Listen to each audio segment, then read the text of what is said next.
Alright, gamers, ignore this schizophrenic, as today we'll be doing Yen's solo session.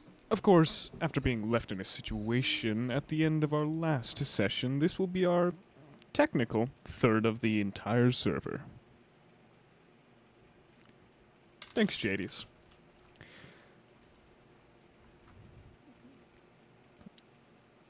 We come down from an outside perspective, beginning to hone in on the very mountain the first Hunter exam is taking place in.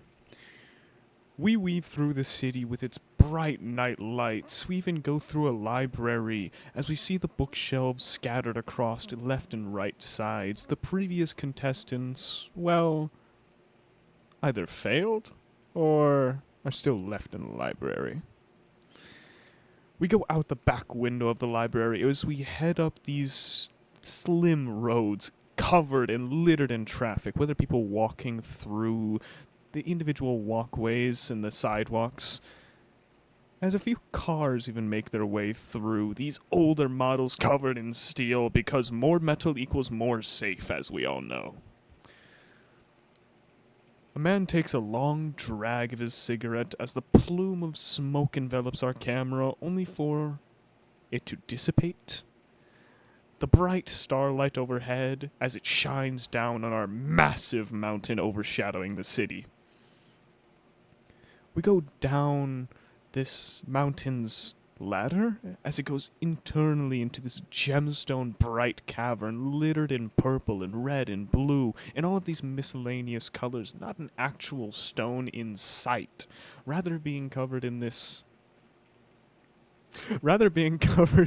crystalline structures as an explosion goes off, as we fast forward to the sound of a gunshot, as we fast forward to now.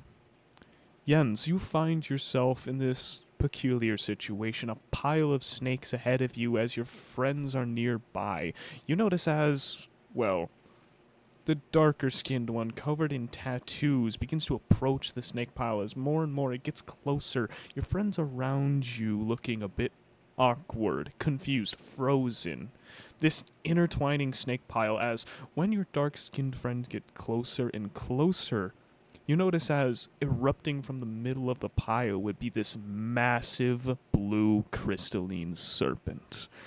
Bright gemstone eyes as it is locked onto you for just a few moments, frozen in place, making eye contact, up until the point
the snake's coils would dive deeper into the pile as you begin to see it shine through the other purplish, darker snakes, its blue contrast making itself more and more apparent as it becomes brightening and brightening.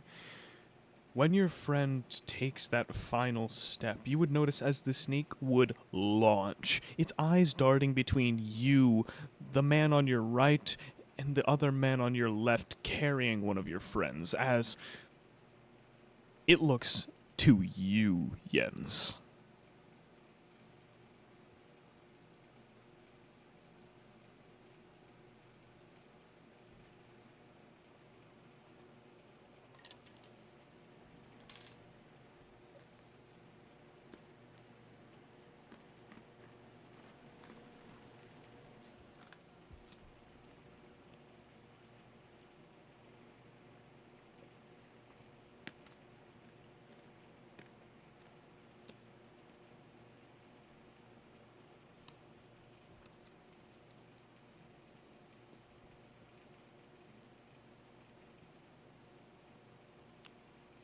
As you would avert the danger that your friend was in, instead you would find yourself caught up in this very situation you had attempted to clear up. What ends up happening is that you dive in front of this snake that was intended for you all along. As it would immediately, and I mean immediately, coil As you around would your avert the left danger that your leg. friend was in, Very instead, you faintly, would though. find yourself caught up in this very situation.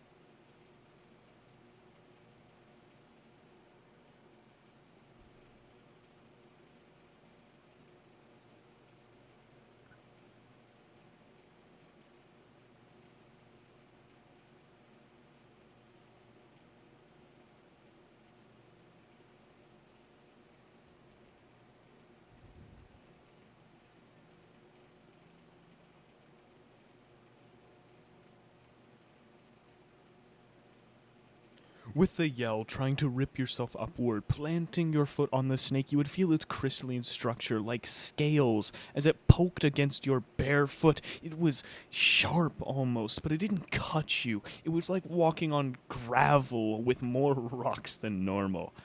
As what would end up happening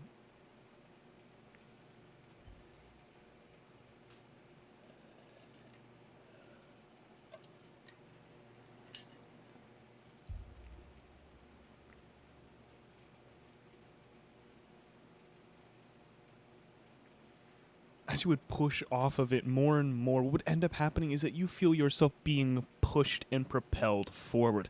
You successfully jump out of the way as you hear a small crunch of your staff before you feel the faintest. Your ears go shot as it is a loud ringing. You see your dark skinned friend just for the fraction of a moment drop a crystal into the pile of snakes as it erupts. The massive crystalline serpent that was getting launched by this expulsion landing on you and wrapping around your chest. Your staff is a little bit mangled from the bottom up, but it's still usable as it's compressed, it's crunched, it's almost like it got ran over by a truck.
You would watch as the you would watch as the snake would go ahead and coil more tightly around as grabbing your staff and attempting to jump. What would end up happening, you would feel your feet lift off of the ground. You would feel your wings on your back as if you were flying, the wind hitting your face as the snake's tail would whip at the face of the butcher, one of the very friends who was reaching out for you. What would end up happening is you would realize that you wouldn't be lifted off of your legs by your own accord.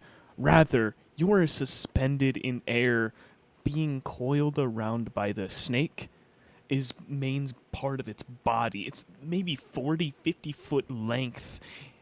Its coil was thick enough to rival your forearms. No, maybe your upper arms. As you notice its head begin to burrow.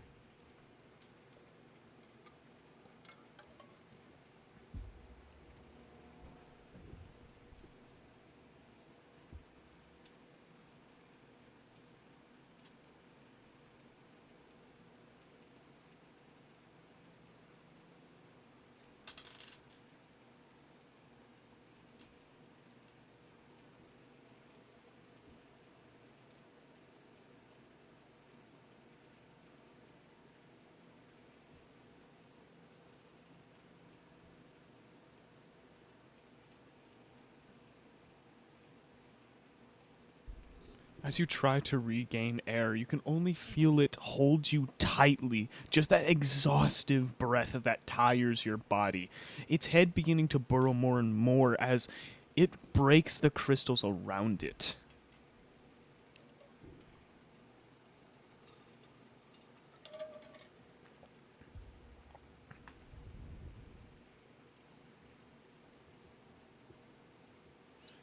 As it takes you through the dirt and the crystals, some of it would cut up your skin as if you were being brought through barbed wire. As your sight slowly fades more and more from the bright crystals to these darkened purple to almost black as your eyesight leaves your friends.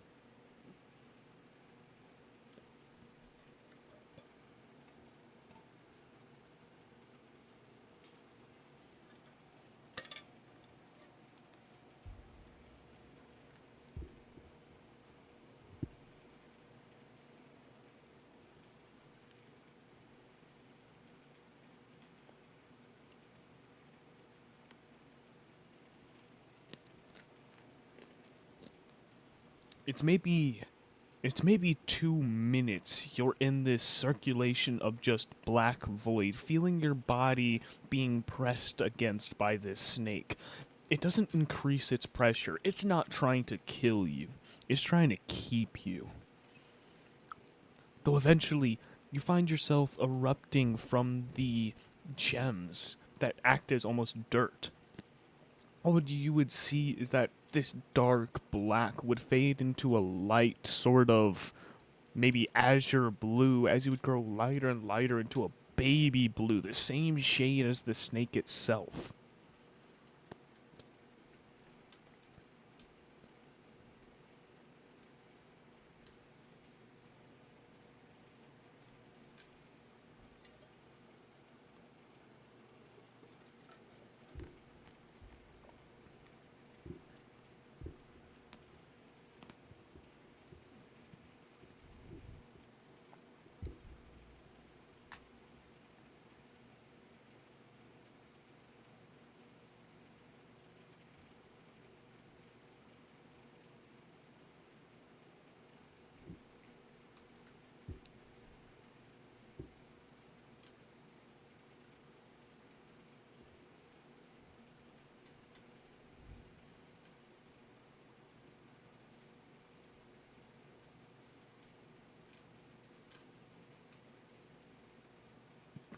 You would be dropped as the snake would uncoil mostly around you, you landing on this tough crystalline substance, but it's not quartz where it's sharp and protruding. Rather, it's layered like almost thin sheets of ice that go over itself. You feel your breath leave you as it comes out as a sort of fog from your mouth. Maybe steam? As you immediately get hit with that cold wave of air. You find yourself in this sort of circular area with many pathways going off of it, maybe 1, 2, 3, 4, 5, 6, 7 if you had to count immediately.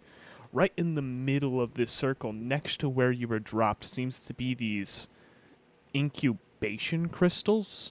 You see, well, faint outlines of snakes, eggs, crystalline eggs.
quite a bit. It seems to be purple light emanating from the top of the cavern that you were originally in as it reflects all the way down this crystalline structure, almost like a beam of light to rapture you.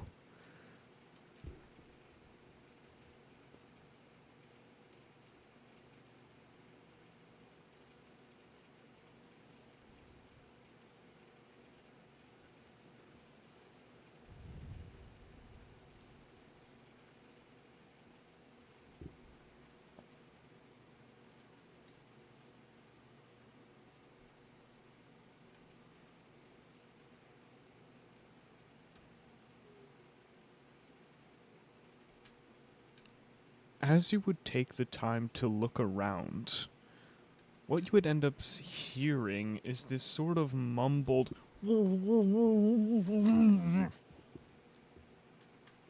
as you would see this figure on the ground, chest on the floor, back in the air, in what seemed to be a straight jacket. He had a muzzle on, and he was struggling, looking to get towards you.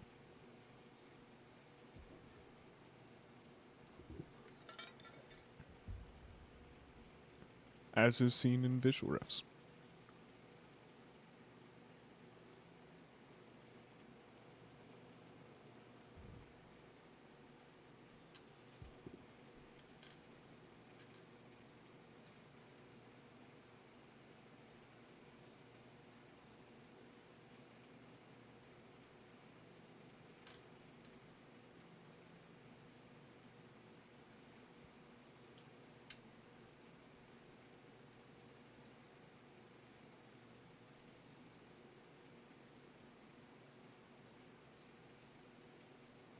You said you're trying to get away from him?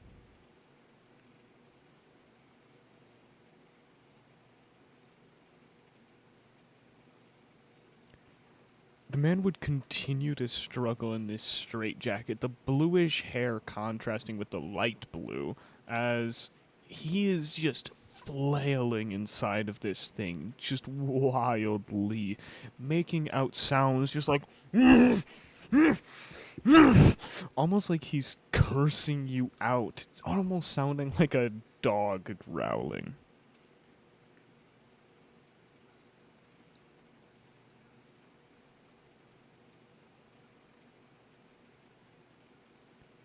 As your vision... Oh, go ahead.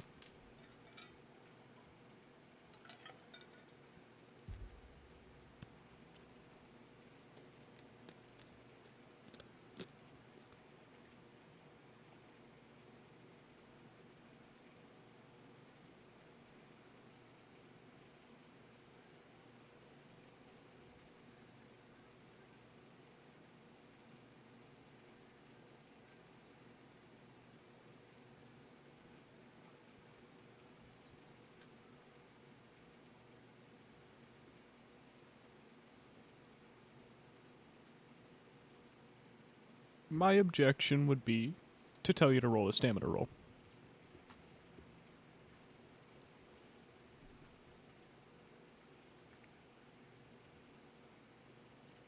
Yes. Or, well, whichever one you want to use. It's up to you. But it just means you can't curse out the bot if you use the wrong one.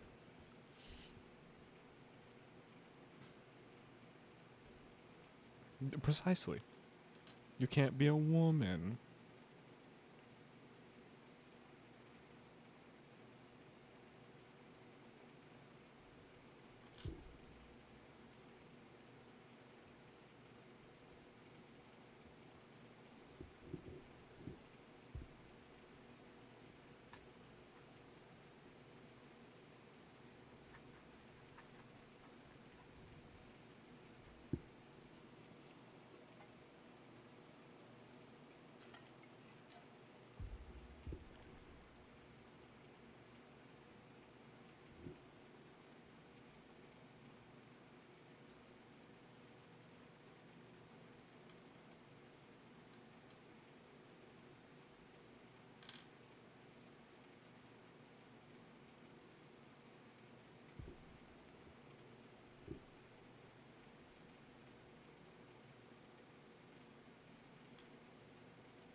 Coming back to your senses, as your vision would fully readjust, getting this moment to rest, you would notice one of the contestant badges on his left shoulder of 216 as he is slowly doing the worm towards you. You also see, as your vision attunes more and more, the same crystalline cuts over your body that you had. That you have.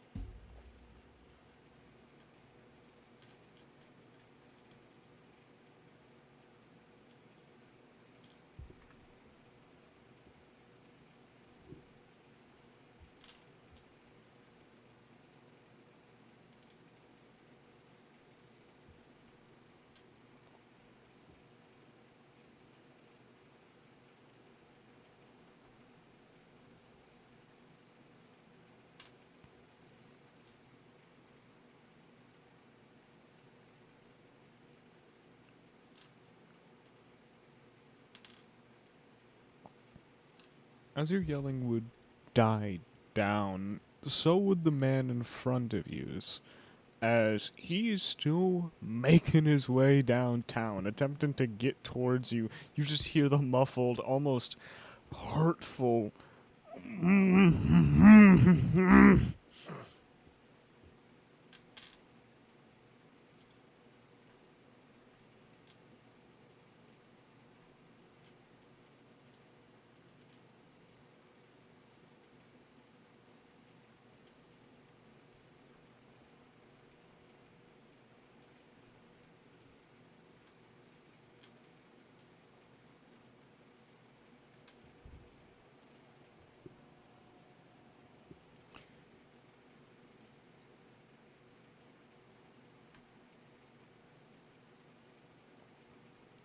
It would take maybe 2 minutes, as the man would eventually get to the point where he starts putting his muzzle against your knee, trying to break it.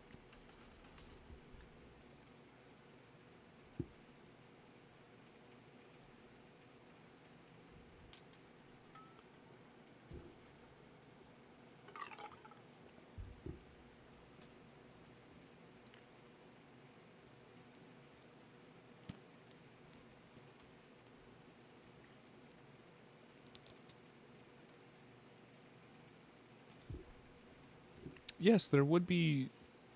Yeah, there's 2 latches on either side of his face that can just be snapped off, almost like a clip.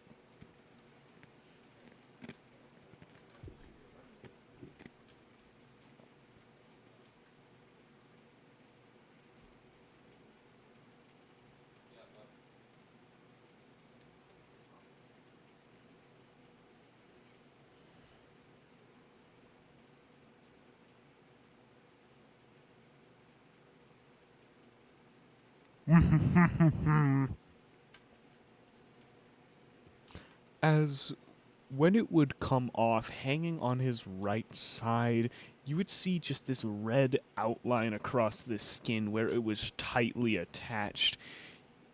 You see little bits of crystal inside of the muzzle as if he'd tried to break off the muzzle on a crystalline structure. As when he finally gets the chance to speak, God. Oh, it took you long enough, you fucking freak. Oh, it feels good to have control of my jaw again.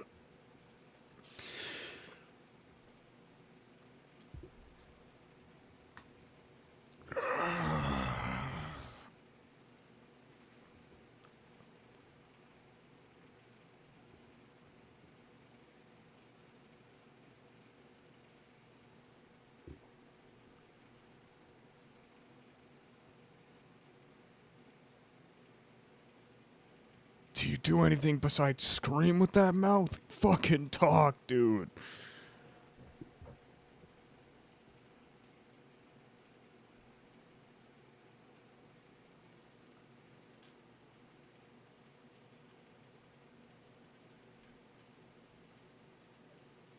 Come on, speak up.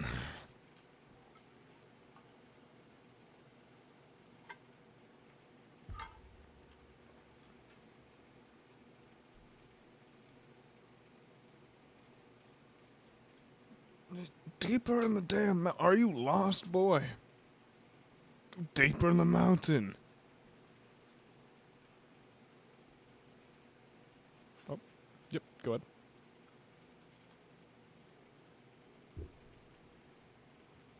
Ba-da-ba-ba. I don't think you can pause live streams. Hi, chat. It's just me. God, I'm special.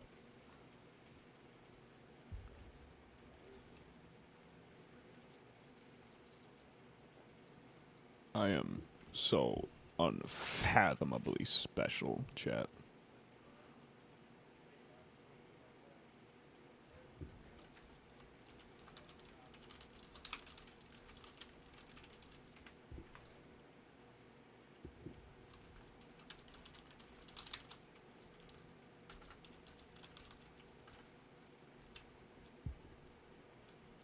Ba-da-ba-ba.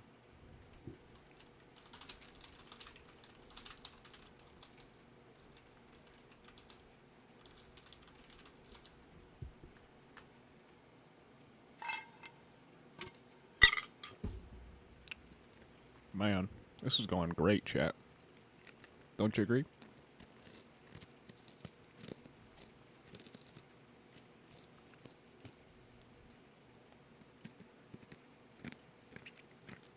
Go to use the bathroom.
Alright, I'm back.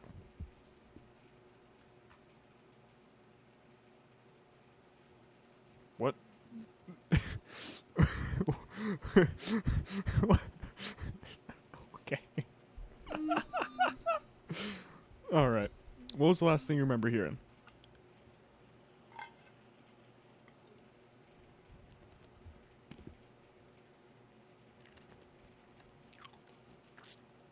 Deeper in the cave, boy. Don't you know where we are? You know we're still in the hunger exam, right, boy?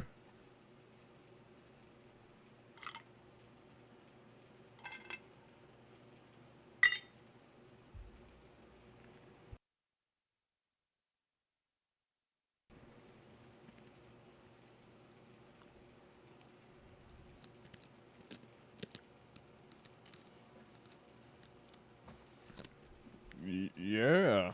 There's a lot of snakes around here.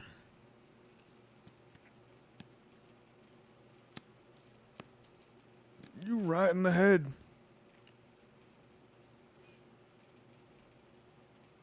Who am I? Contestant number 216. The crazy kid is what I've been labeled, but you can call me Van.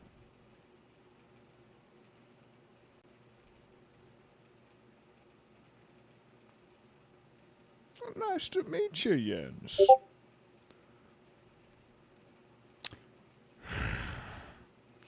You would see as the man would headbutt your hand.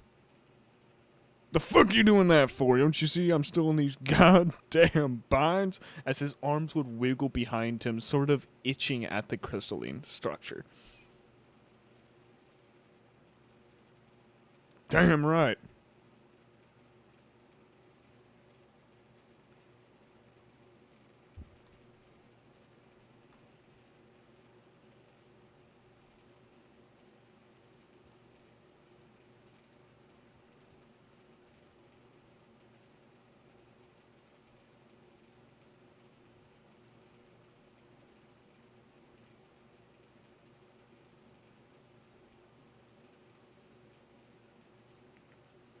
you would hear click after click after click after click. The last thing just being untightening the belt as you would see him hastily shake it off, his feet skirting against the crystalline structure as he moves forward, his arms erupting as both his shoulders pop open. You just hear the click, click, crack of his bones.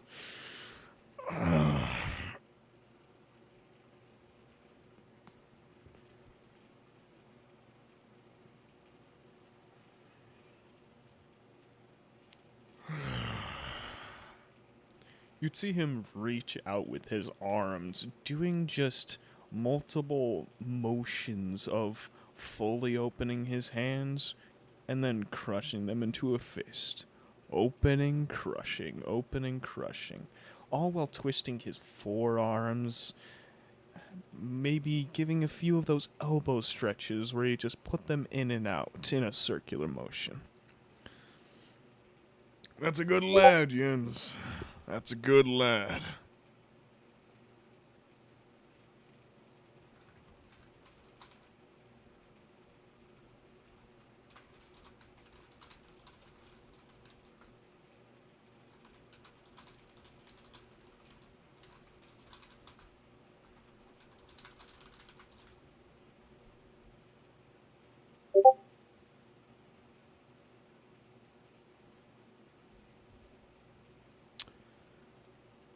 Give me a moment, Jay. Apparently stream hasn't been picking up you. It's only been picking up me. It's only been picking up me. No, I'm using fucking OBS.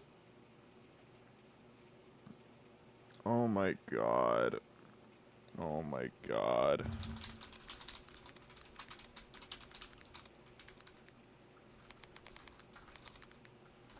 What the fuck did I do wrong?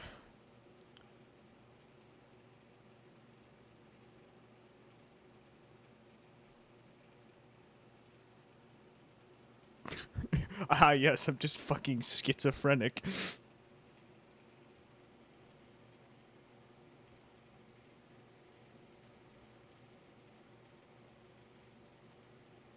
Audio mixer configuration, desktop audio active. It has desktop audio. Why is it not picking up Discord?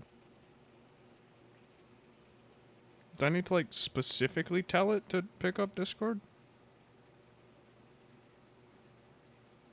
Jay, am I stupid? Am I a dumb little retard?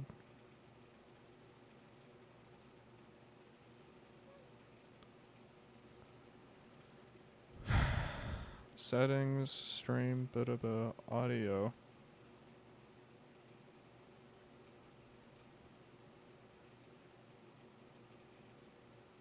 I'm gonna fucking cry if that's the case.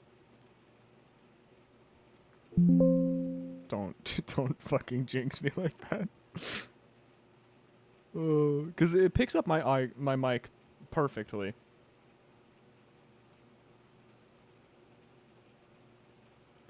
Here's a breakdown of how to do it. Adding OBS, adding. God, I'm gonna kill you in your sleep. Wait, play that again?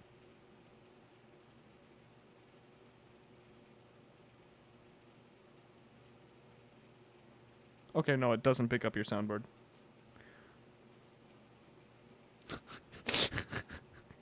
Okay, I thought it picked up your fucking... Go to sources plus... Go to sources plus... Well, I didn't record the other ones. Potato did.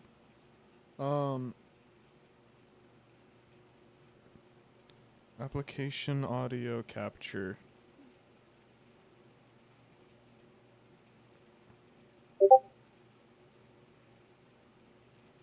What?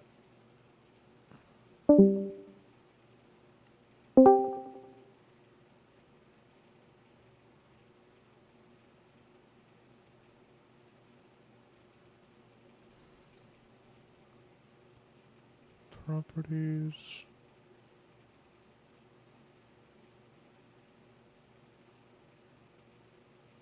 No.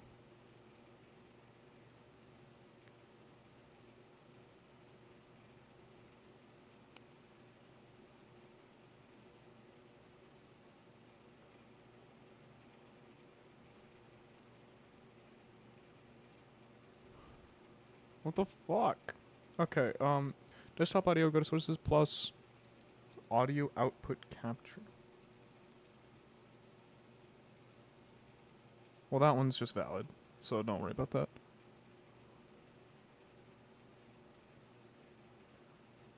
Hide that sources plus audio output capture.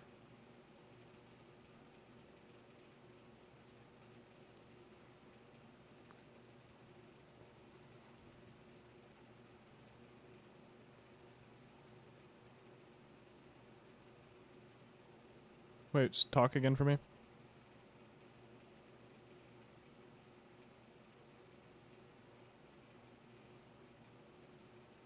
No? What the fuck?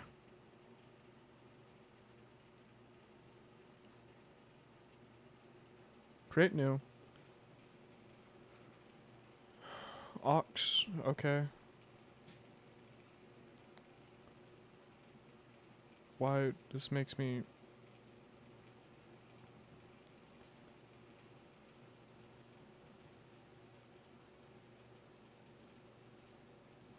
Why does this... I'm so dumb.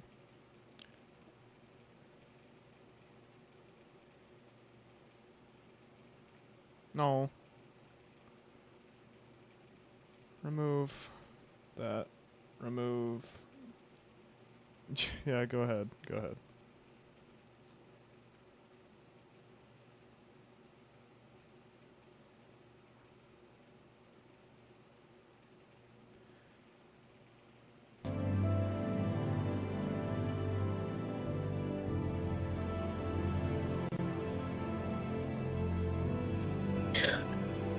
Raccoon, Yeah.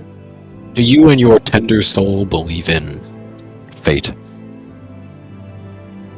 Talk. Fate? Do you and your fate believe in a tender soul? Wait a minute, I think I did it. Wait. I was...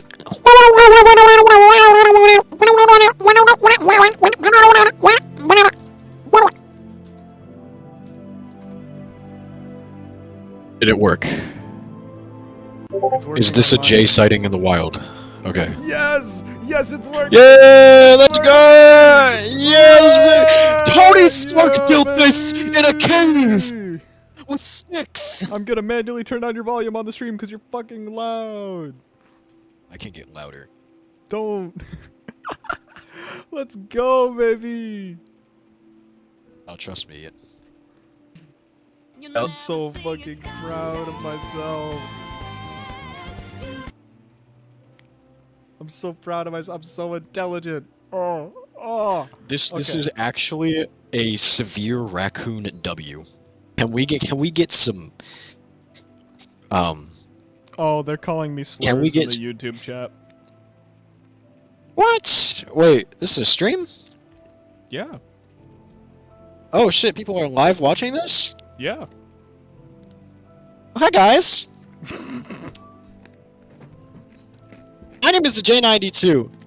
I got home from a shift of work where I had 30 minutes past my... I had to go another half hour for working. My name is Yoshikage Kira. I am the holder of the death. Alright, let's get back to session, Bookies. Alright. So, where we last left off is that you're in the middle of this crystalline cavern, obviously, as... Sorry, my dog's telling me to shut the fuck up. You can talk to chat. I need to go check that. So thus far, we follow Jens as he has been drilled by this snake deeper into the caverns of which the Hunter trial was taking place. Separated from the friends which he'd made, if you could even call them that, the group which he traveled with, he now finds himself in an underdark area of the cave, surrounded by two things of note as he's spotlighted by purple light coming from the hole he fell from. Firstly, a number of crystalline egg-like structures that surround him, amidst tunnels that go in several directions, if I recall correctly. Furthermore, a blue-haired gentleman in a straitjacket, who once had a muzzle and was once on the ground. He had tried to make initial contact with Jens, however, Jens was far too dazed from his fall to really make sense of anything, and so after a moment of shock, they managed to come together, Jens unlocking the man's muzzle and then releasing him from the straitjacket which bound him. They introduced each other, and now stand at an impasse as Jens stares at the man. Both their actions next uncertain. However, one thing is for sure. Jens just got called a good lad by a complete stranger, which I thought was pretty hot. I mean, based, which was pretty based.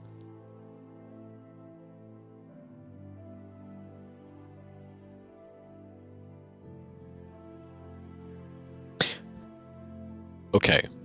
You guys have no idea, but I had a chat with you earlier, and we're going to continue that chat until he gets back.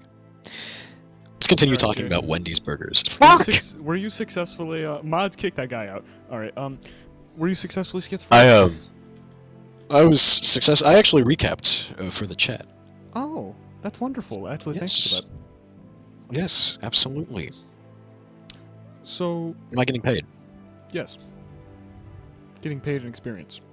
A role-playing experience! You'll receive legal notice in 3 days. What? What? Oh, no. Okay, anyways. But, I can play these games, boy! where you end up finding yourself is... This man is now free, as he turns back, looking over his shoulder for the moment before facing his body towards you. Jens continues to look towards the man. His mouth is agape, his eyes are distant and slightly hazy as they stare forward. His breathing is still heavy.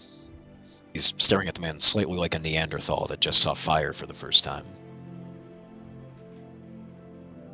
Lad, I really gotta say, I appreciate you doing that. You wanna... You need to... Or Hunter, exam. You need to find... crystal... animals. Yeah, so do you.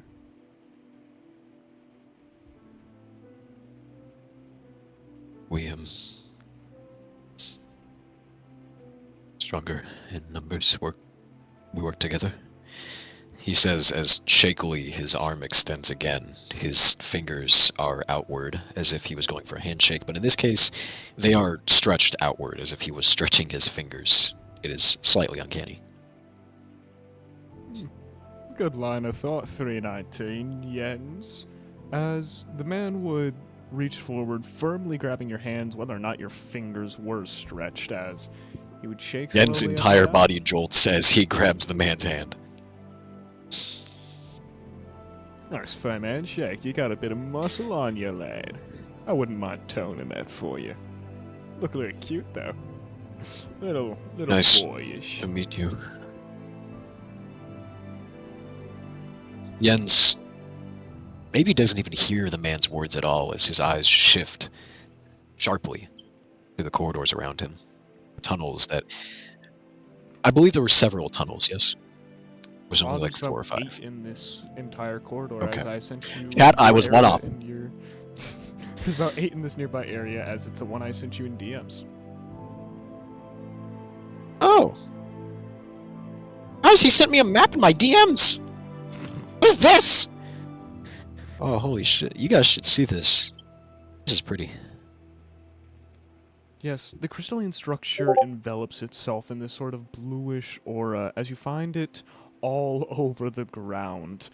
Though it has, like, almost veins pulsating through the floor, these crystalline purplish structures, the same shade of purple that you found on those earlier crystalline snakes, all enveloping into this area with, well, the aforementioned geodes of these crystalline eggs. You find yourself standing in this middle area with multiple different avenues and only the lights of the crystals to guide you, either being darker on one side or larger on the other side, or maybe you even see a bit of a ruin of actual real stone and wood. Yen's eyes simply gaze down the dark alleys of the protruding tunnels before speaking. Where do we...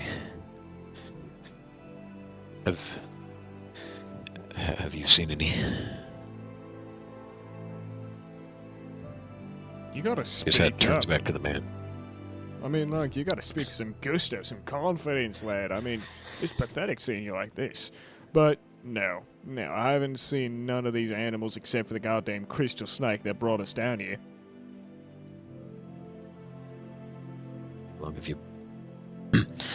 How long have you been down here? I'd give or take maybe half an hour in binds waiting for someone to fucking pick me up off the floor.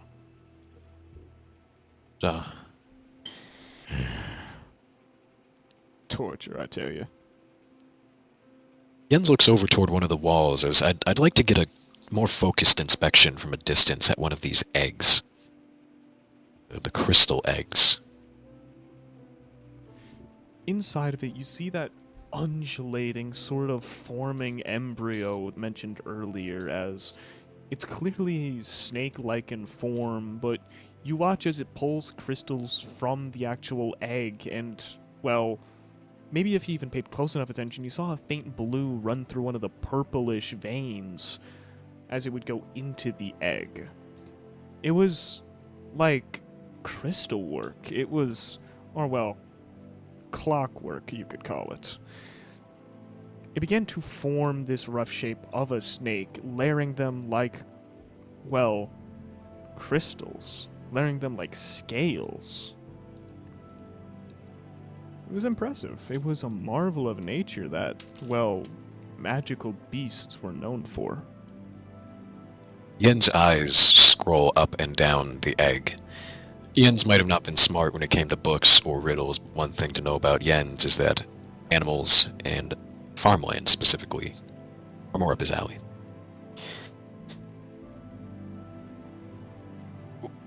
What if we brought an egg? An egg is an animal, he says as he looks over toward the man again.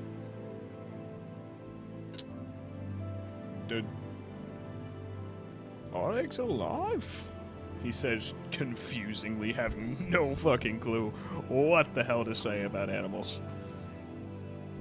There's something moving in it. A baby, perhaps. Huh. Well, shite, man. That's a great idea. See, you're thinking better than you were before. As you'd watch the man trot up to the eggs, he would begin to raise his foot up.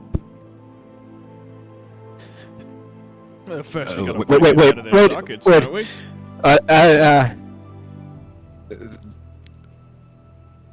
His hands are shaky but raised to his sides in a stopping motion.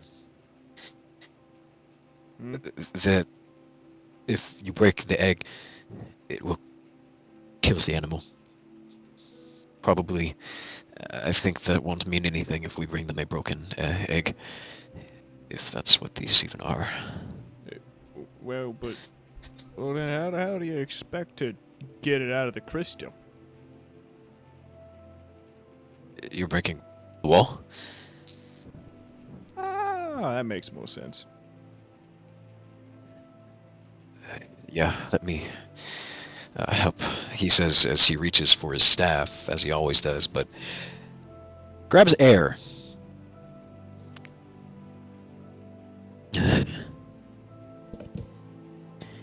As he steps forward toward the egg, anyway, joining the man at its side.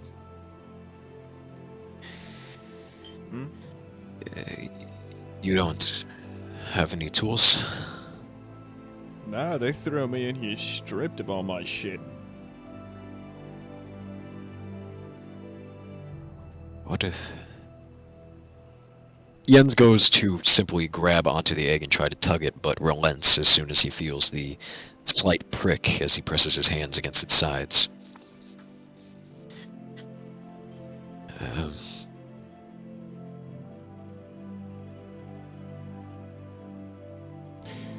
Before looking back...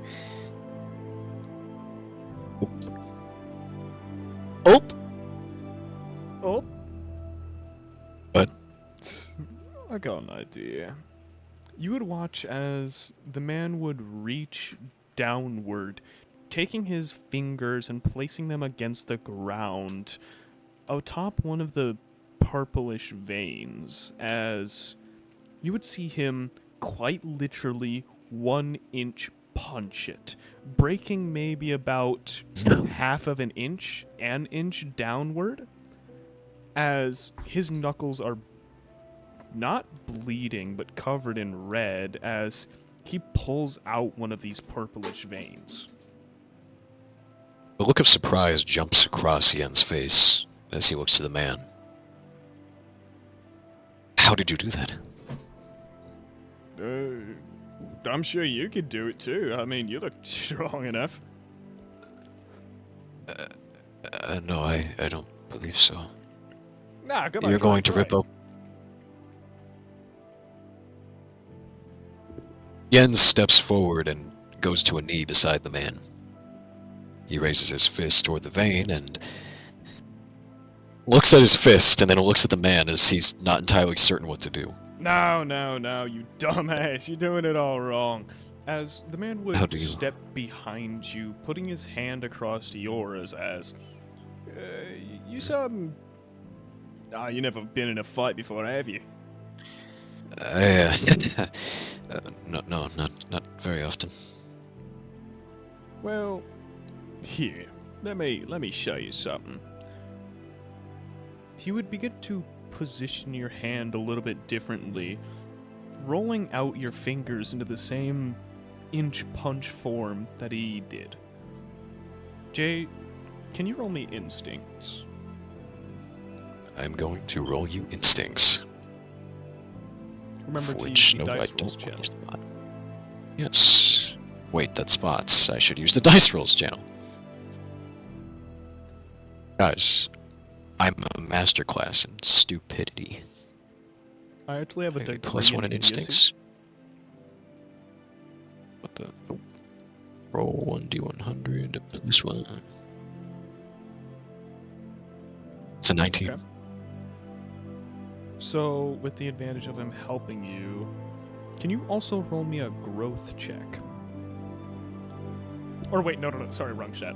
Can you roll me a capability check under Nascent? Will sent, thank you. I have no bonuses in capability. We'll roll flat D100. That is a 6. Jesus Christ. As he would show you the correct form, you would watch as he would nod his head, telling you go.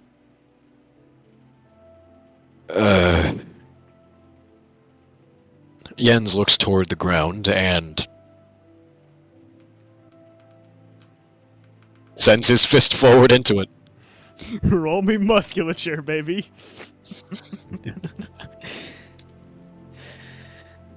Oh, I got a musculature.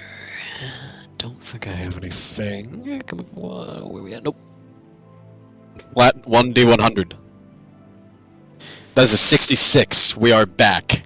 Your hand would dive against the rock as you see it shatter and crystallize, almost like you're punching a bag of salt as it spreads nearby, as you successfully get down to the vein, as when you pull your hand back up, blood. Your knuckles are just bleeding. Specifically, your pointer and your middle finger knuckles are... It's not bad, but it's rough. Jens simply holds his other hand over his fingers which bleed. There you go. I told you you had it in you. How did you avoid the scarring? I'm just a bit of a rougher lad, I guess you could say. Here, maybe I could show you a few things, since you're gonna need it to fight in this place anyway. No, but if we could fight. We could just. He comes to stand again. Why not just take the egg and leave? Oh, no. I'm talking about the rest of the exam. Yen's face stops for a moment before his eyes shift to the bottom right of his view. His head kind of sinking a bit as he recalls the events of the last session. The gentleman with the knives. I suppose that would be helpful. That's a spirit. Come on, you gotta brighten up some. I'm not gonna take you along with me if y'all gloom and shoom. As he would pat you on the back roughly, sort of sending you up from your need position.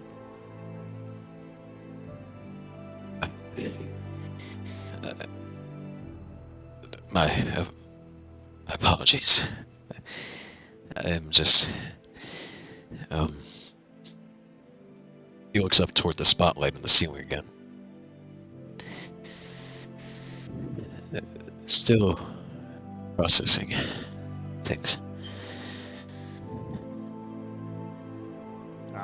You got a girl back home that you want to get back to. Yeah, trust me, I'll get you out here. Or, dude, I don't know.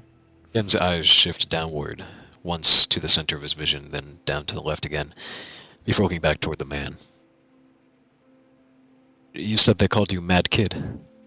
Yeah. Thank you. I appreciate your help. He wipes some blood off his bloody knuckle before looking back toward the egg.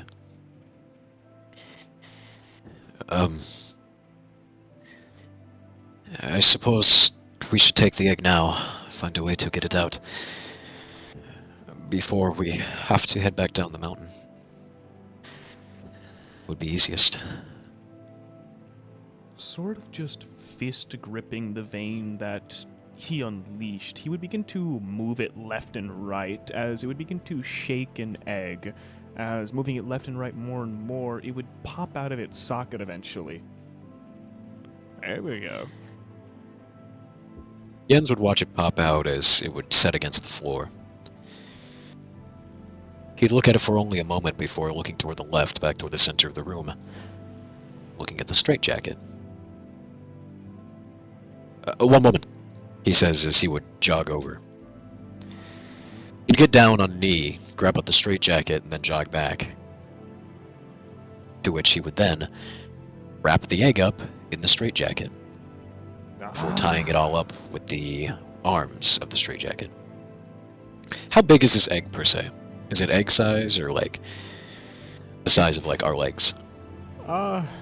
It's definitely a backpack item, to say the least. It's probably about the size of maybe a basketball or a medicine ball. Okay. Yeah, I could, I have my, he would pat his hand against the leather belt that served as his sling for his staff once, before he got crushed. Fuck that snake, by the way. As he would raise the arms. If I pack this right, should be able to carry 2 of them. I could carry both of us. Suit yourself. If you want to carry mine, you can go right ahead. It is the least I could do. Which one do you think you're going to get? He says as he looks around. Oh, which way do you want? Wait, one more time? No, you got it. He asked, which one did you want to get? Oh, sorry. And as you say this, Jens moves over toward the vein again. He takes hold of it and wiggles at it again, seeing if any other eggs will shake. taking open your vein, you would notice one or two more would end up shaking. Jens would, remembering what the man had done, give it a good...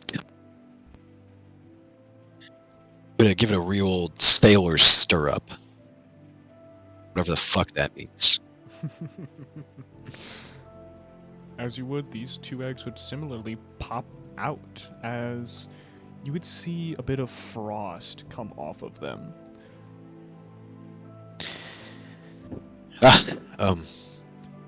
Take your pick. Sort of. He looks back up to the man with a kind of dopey smile as he extends his hand out, welcoming him physically to the eggs. Shrugging for the moment, the man wouldn't really be picky, just taking the egg closest to himself. It would be the slightly larger one. Jens would take a moment to unwrap the straitjacket slightly, moving it around to his front as he would welcome the man to place it inside. Alright. As you would sort of just shove it on in there, you would hear just the faintest as one of the gems would pop off, him catching it as, these things are brittle. I suppose it's good this is padded then, he says as he places the straitjacket back together and props it securely on his belt. As securely as two sleeves can get. So, we're talking about Boy Scout knots with those sleeves. As he comes to stand again. Okay, good. Now, which way?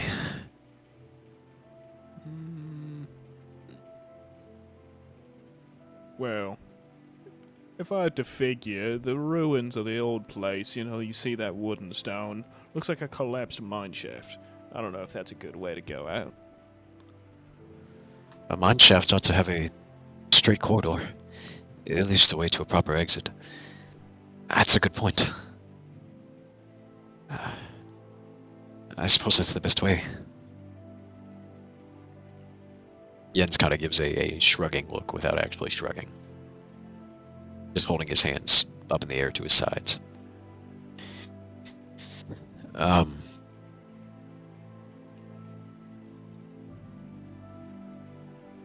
If that's the way you're okay with going. Wow. You never said no in your life, have you?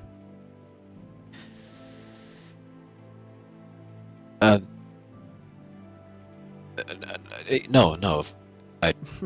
I have. What? No, it's just funny to me. What's funny? I don't follow. Innocent, pale, little cute thing like you finding yourself in this place of grizzled criminals and veterans. The man would reach forward, planting his pointer finger across to your forehead. What's a thing like you gotta do here? I've met some kindred people, he says as he raises two fingers, brushing the man's finger off his forehead. Before turning aside slightly, his brow specifically seems locked in a bit of conflict. We should get going, he says as he begins to walk off toward the mine shaft. Or, supposedly, the mine shaft. Because for those of you watching at home, we're in Napoleon's roleplay, and nothing is ever as it fucking seems. Have you ever exited the sewer only to see the poop demon take over the fucking town? You don't know what I've been through. I think he's going schizophrenic, chat. You don't know what I've been through. Anyway, you should continue. Chat, insult him. No, please, my fragile male ego. Insult me too much, I'll have to go crawling back to the e-girls. Can't go through that again. Oh god. We would watch as Van would slowly lead the way out of that bottom left pathway, passing by this sort of stone collapsed pillar as you notice something peculiar that you hadn't seen anywhere else inside of this place. Can I make an alteration to that? Yes. Jens became a little bit adamant. His shoulders are rather stark, and he walks kind of stiffly, but he's chosen to take the lead, and he doesn't quite even look back at Mad Kid as he continues forward. You would notice on this stone pillar, a little bit peculiarly, unlike every single other thing in this environment, that this stone pillar had moss. As you would continue down. Jens would continue by this. He looks over as he sees it slightly relievingly as almost a sign that some vegetation must be nearby, meaning likely they were closer to ground than he thought. As he simply proceeds forward, going straight.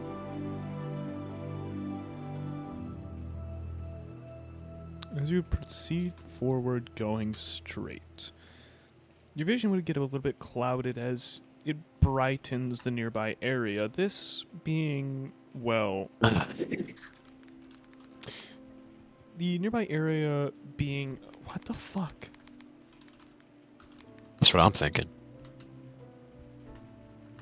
No, I'm saying what the fuck because my software is being buggy. That's what I'm thinking. Type shit. There we go. Okay.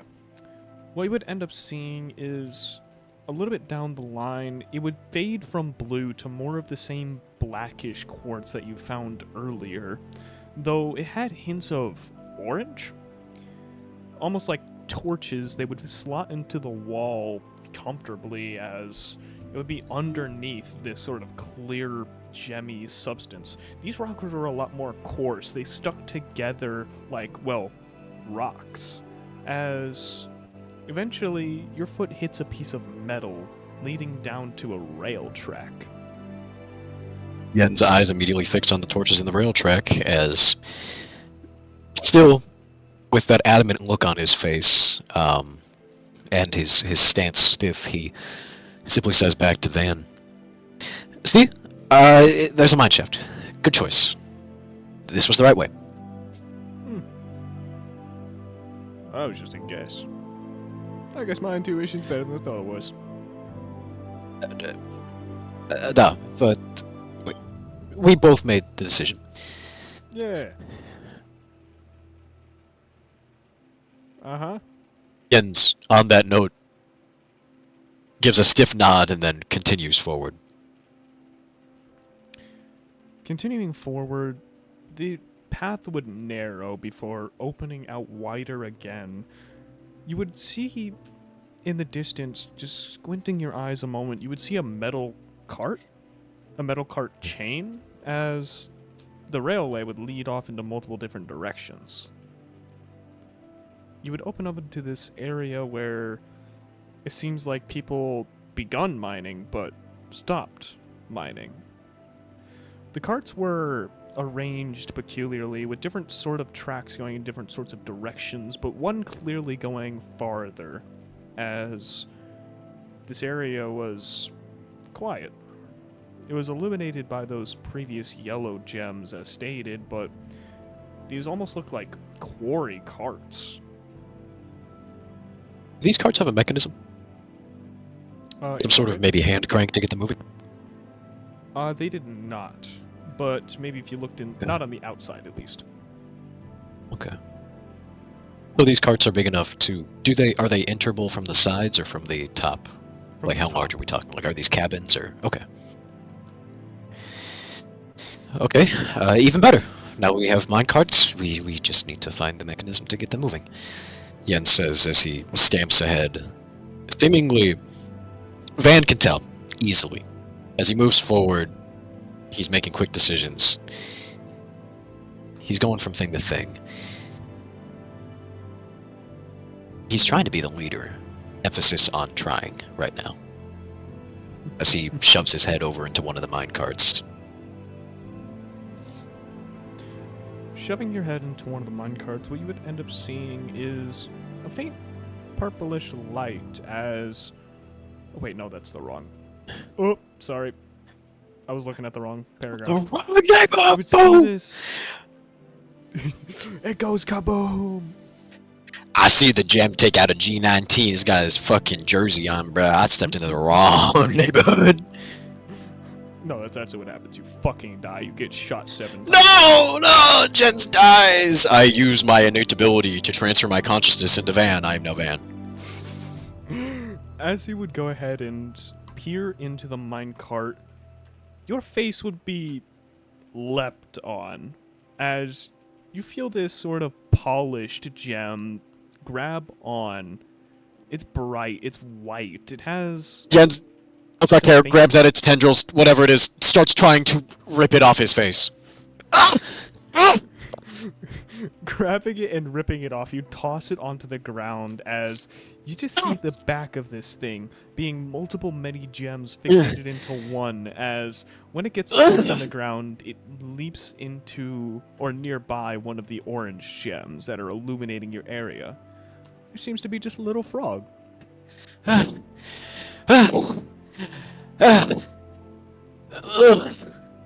Jens wipes at his face.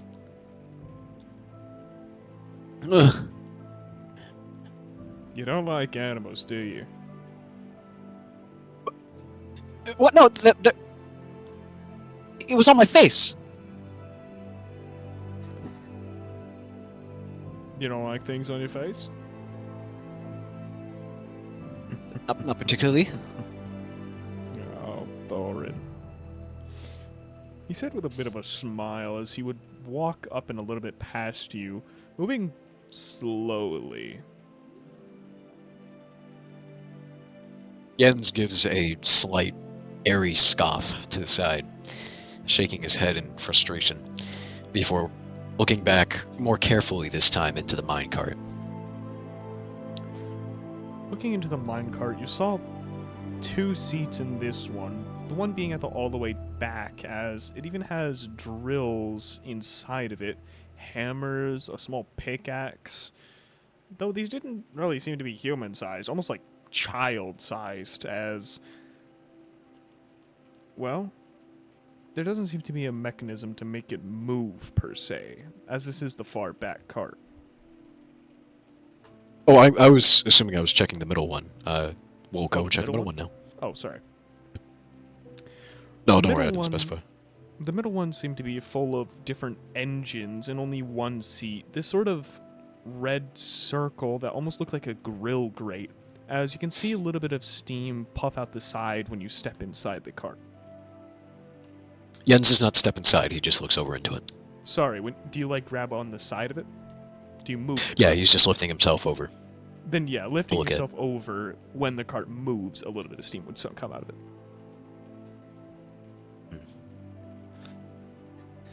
This one is giving off steam. It must be steam powered? No, steam powered. Just need to find a way to turn it on, he says as he lets his feet back to the ground. Looking back at and goes to inspect the frontmost cart. Looking back at Vaughn for the moment to speak to him, you see him with a limp gem frog in his hand.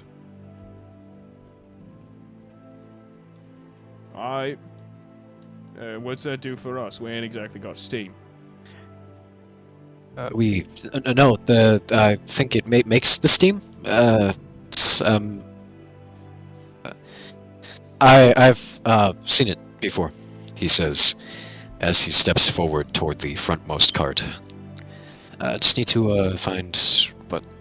Yeah, turns it on. Looking into this one, you see it clearly has the most seats, as it seems to be the cabin car, or like the lead car. As it has also the biggest motor with buttons. Many buttons. Big red buttons and yellow buttons and shiny buttons. Buttons. I'm a Fisher Price, baby. None of them are labeled, and they're all glowing brightly.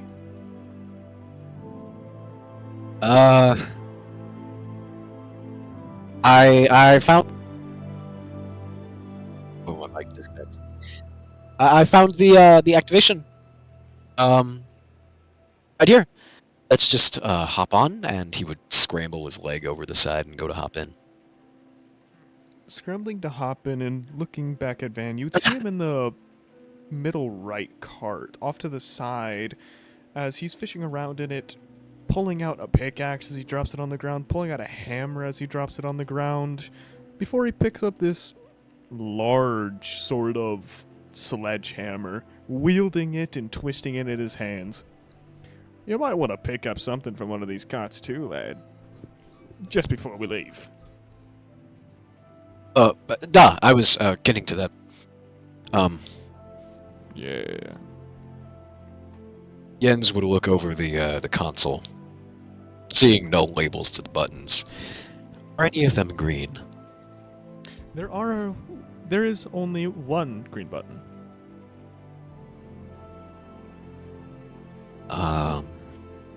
He would look down at the pedal, or are there any pedals? Are there levers? Or is it just buttons? Just buttons. I am a Fisher Price baby. There's not even a brake line. What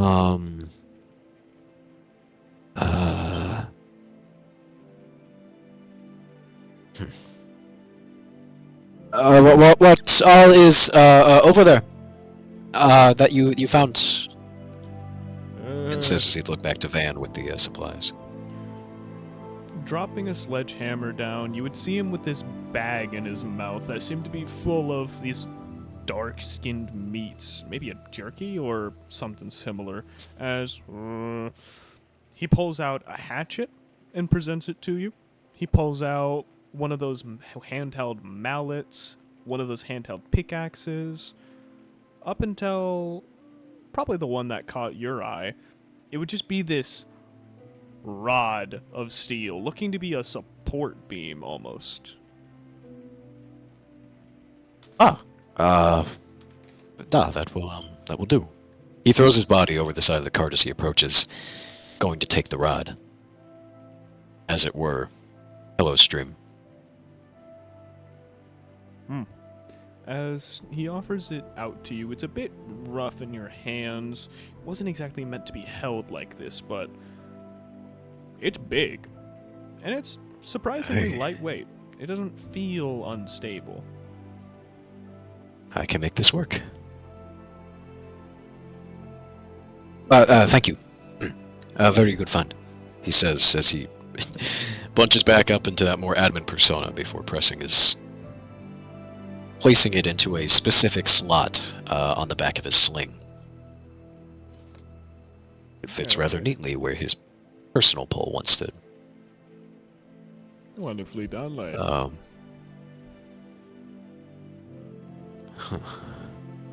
Well, I found the console, so let's move on. We're homeward bound. He swings his arm across his torso in a good old boy sort of motion. You're fucking precious. As he would use his hand, sort of palming it in your face in that sort of big brother push. Just obnoxiously putting it in your eye, on your cheek. As he would hop into the cart in front of you. The sledgehammer making an echo on the metal as he tears open the jerky bag with his teeth. Teriyaki. You want a piece?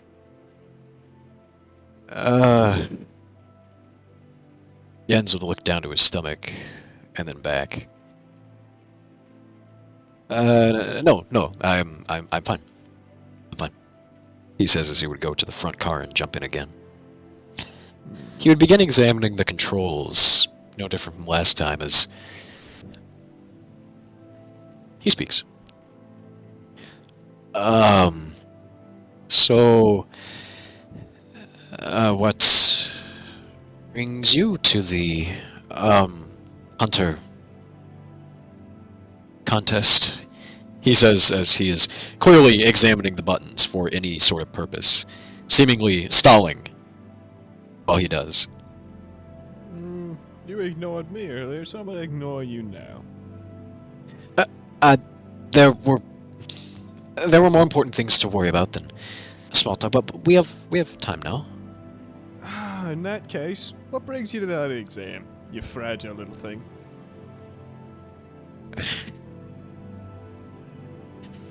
I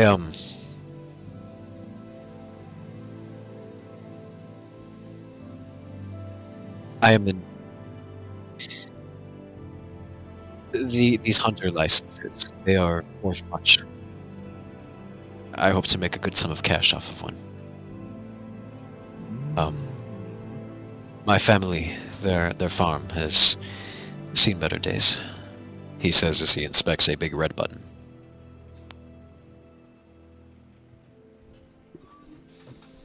Awfully virtuous. It is just what must be done. These big industries, they come through rural towns and destroy farms, like my folks. But it's not the problem, it's the solution, like my pa always said.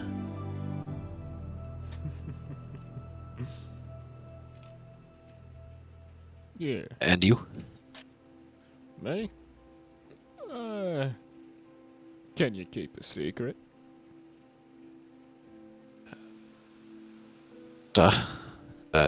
I suppose. Trying to clear a criminal record.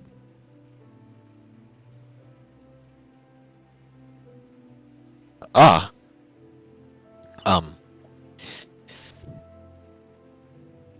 What? If you don't mind me asking, what was that for? He would finish chewing the piece of jerky in his mouth, putting the bag on his lap as he sat in one of the seats. You would see as the sledgehammer would be... the handle would be angled against his legs, the head being on the metal of the cart, as looking at you with a monstrous smile and those beautiful red eyes. You remember those corpses you mentioned?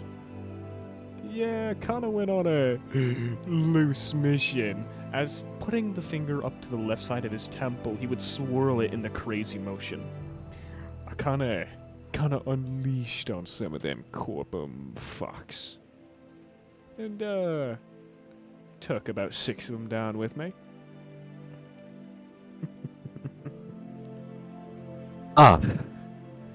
Jens wasn't facing him, but his eyes would dart slightly around the console as he says this.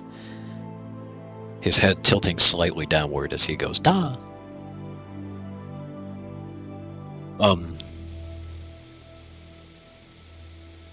Well, I assume they deserved it.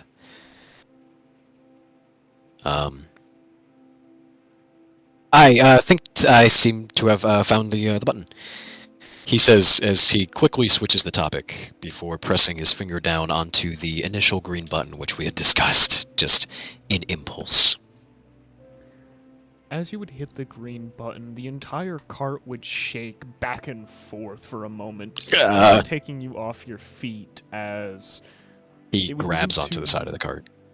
As it would begin to chug forward very sluggishly with the 3 carts behind you, maybe at 6 miles per hour, no faster than you can walk.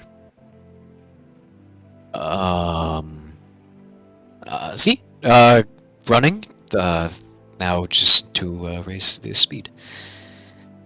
He looks over the buttons. What is the button immediately on top of the green button that started the thing? The button atop of the green button seems to be this little panel of yellow, orange, and red buttons. Are any of them in a directional pattern, like there's yellow ones to the left, top, right, or left, top, right, and bottom? Anything like that? It's just 3 buttons, and on the far left it's yellow, on the far right it's red, in the middle there's orange. What is the topmost button? The topmost button on the entire panel? The topmost button on this row. On this row is the orange button. We're gonna hit that orange button. Hitting the orange button, a bit of steam would come out of the cart behind you as you hear sort of a clicking, as noticeably you would begin to accelerate slowly. Almost similar to a train in how you would go from maybe 6 miles an hour, and over the span of half a minute, you'd be going about 20. and it's not slowing down at all or steadying out, is it? Nope. Nope. Jens, as he realizes this, is going to place his finger on the button just below the orange button and try pressing that. The button just below the orange button would be this sort of yellowish one, as you hear the skirt of the metal wheels as it just jolts you. As you hit a brake line.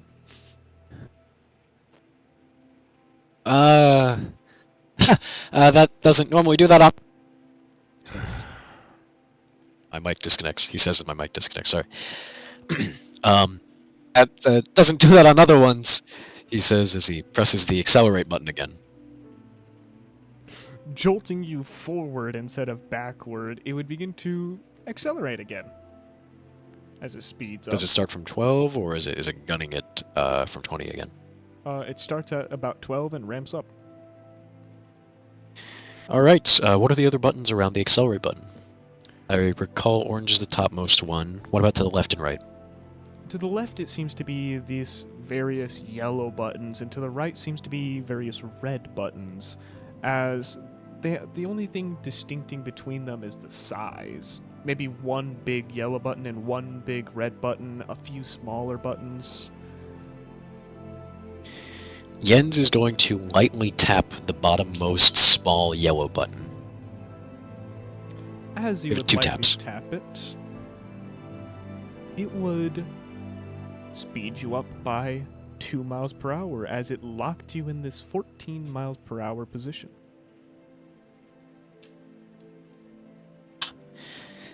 Okay, good. He double checks this. It is going at a steady 14 now. Mm-hmm. He would tap it twice again. 16. Jens would proceed to tap this, like, enough times until they were going about as fast as a car going, like, 20 miles per hour. Alright, you'd tap it another 6 or 7 times as you could feel the wind sort of hit you, that sort of cool air from earlier changing into a warm, stale air. As it hits against the cart, you would see as the man next to you would simply be lounging, continuing to eat more pieces off of the jerky, taking this time to relax. We are going good. Let's punt. In this moment, there would be a nightmarish growl. Not of the demon, But of your stomach. but of the demon inside as his stomach growls and he looks at the teriyaki.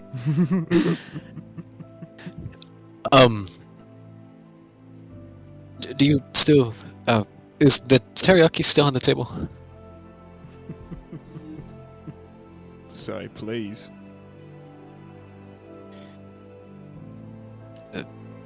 Please, could I have some of your teriyaki? Good lad. As he would offer out the bag, maybe 2/3 full at this point. You can take the bag and start munching on that shit. In fact, you jump into the middle cart, completely abandoning the cabin. It had this sort You of take it. sweet and salty taste to it. It was rough and, well, textured. Oh. It took a bit of effort to bite through and really chew. Like a well-done Nevertheless, it had a steak. taste. It's good. It'll do. It's food. He sits down as he continues to munch on it. He looks like a kid that just got some macaroni and cheese, only a little bit more. How do you say? Lacking the color of such a mimicry.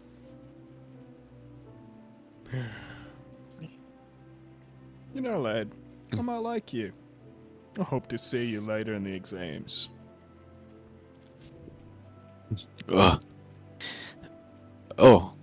Thank you. I hope you arrive safely as well. We're going to be okay. Just ride this up to the top of the shaft, or as long as it takes, and everything should be good. Everything works out just fine. Should.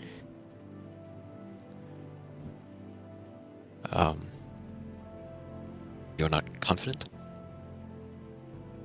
It's the hunter. His eyes look to you as his head slowly rises. Jens, this is the hunter exam. The only thing assured in this place is that you're never safe. His right hand had never left the handle of the sledgehammer. Jens doesn't even really think about this in the moment as his eyes shift around a bit. As he gives a subtle nod and continues eating, but more slowly now. Is there anything you'd like to do in these coming minutes? Jens is rather quiet after this interaction. He is stiff, and he is eating. Unless Van has anything more to say to him, that is how he's going to proceed at the moment. Fixed now, He seems the entire time to be you can get this thinking. fixed now and pay later. And this. Maybe even Get it fixed from the now look on and his pay face later coming to a before few interest-free realizations. Payments at safelight.com. Safe like repair, safe like replace. Give me a moment. No, do it now. Alright, you know what, just for that, no, I'm going on my lunch break. Fuck you. What?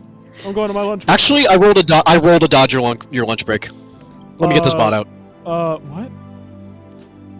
What? Slash roll. overruled, I'm faster than you? Nuh-uh. One. Do you want to?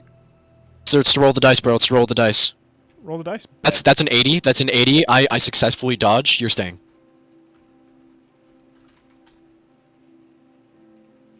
Uh-huh. Yeah. Yeah. Yeah. That's an 81. Yeah. What? Look at dice rolls.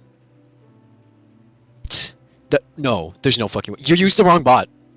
You're actually bad. Nuh-uh. I told you. No, you need could to use any you bot need to want. use the same bot. Nope. No, you need to use the same bot. No, Nope, you I said me told I you could you use could any use bot the I same want, but I tell you you need to use my bot. Yeah, well, nuh-uh. Well, that's not even an argument. What are you talking about? Yeah, my Use the right argument bot. is that you're uninvited now. to my birthday party. What the fuck? You didn't have to go that far. You just roll. No, I'm gonna go on my lunch break. I'll be back in like 5 minutes. Wait, hold on. For real? I'm being dead ass. I'm hungry. Oh, okay. Yeah, do that. I'm gonna go search for food because I'm hungry. Are you pausing the stream or can they hear me? They can hear you.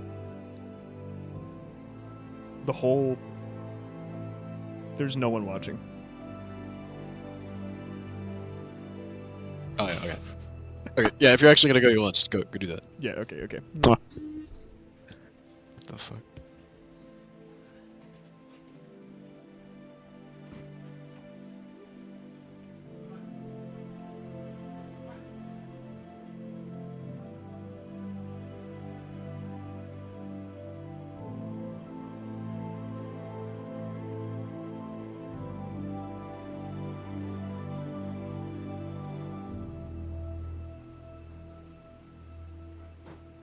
It's the taste of a sweeter life. How to resist temptations. I'm searching for a song tonight. I'm changing all of the stations. I like to think that we had it all. Read you a map to a better place. But on the road I took a fall. Oh baby, why did you go away? I was there for you in your darkest nights. I was there for you in your darkest nights. But I wonder where were you when I was at my worst down on my knees. And you said you had my back, but I wonder where were you when all the roads you took came back to me. Now I'm following the map that leads to you. The map that leads to you. There's nothing I can do. The map that leads to you. Following.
Hello.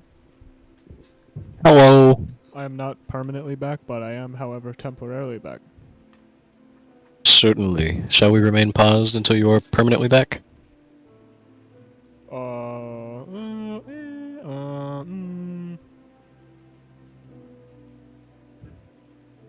Perhaps. Alright. How you feeling so far, What man? are you have? How am I feeling? I think a lot of I like these characters. I like their dynamic. Mm-hmm.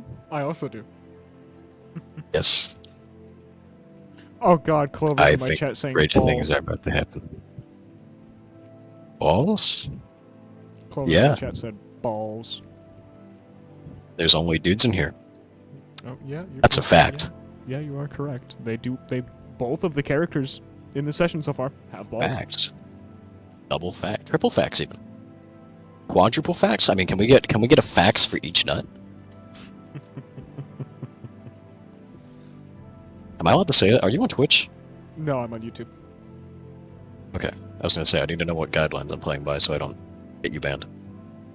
I mean, you can say Or- faggot and shit because like this is Oh my god, that's two swear words in one go. Oh, okay. Yeah. But the session probably only another 40 minutes of actual playtime. Fine. Just letting you know it beforehand. Yep. Oh, Clover's giving Thank you, us the I was nut actually- fact of the day. What's the nut fact of the day? Nut Clover? fact? What nut fact are we getting? What's the nut fact of the day, chat? The nut fact of the day. What the nut do? What the nut do?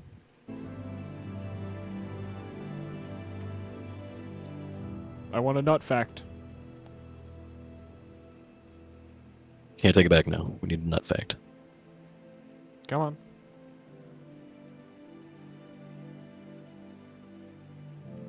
Vamos, punta.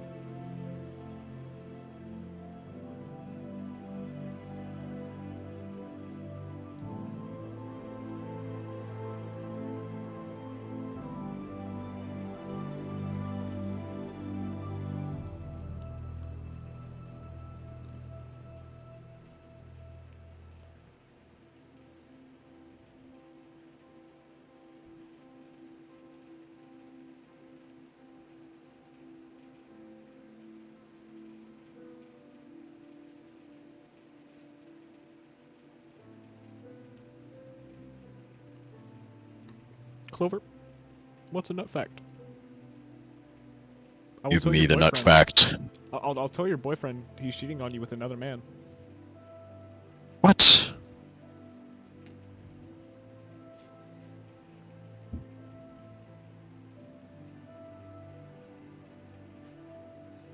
I require nut fact. Though extremely scandalous, I was not ready for this. I might have to back out. Can't back out now, boy. You're too deep in the nuts. Shit, you're right. My back's too big.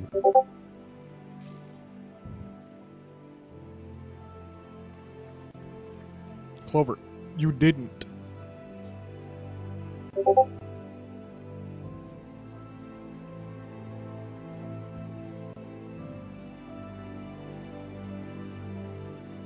Oh, that's weird. It's not appearing on my stream. Uh-oh. Nut fact of the day: you can taste things with your balls. What? How does that even work?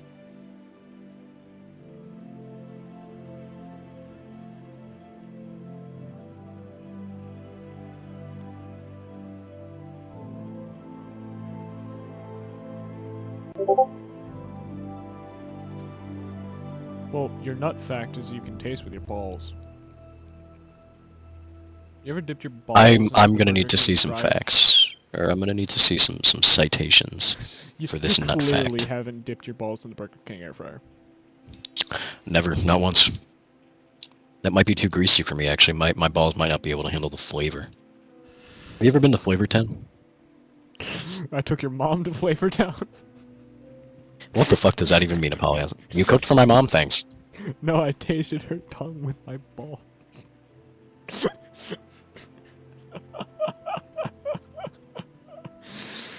Oh my god, I need to die right now. oh my god, I'm so sleep deprived. Someone end me.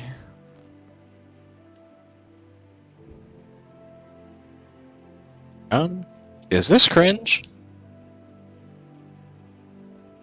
Oh, 1 sec.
Alright, bam. In approximately 17 minutes, we'll continue session. Right.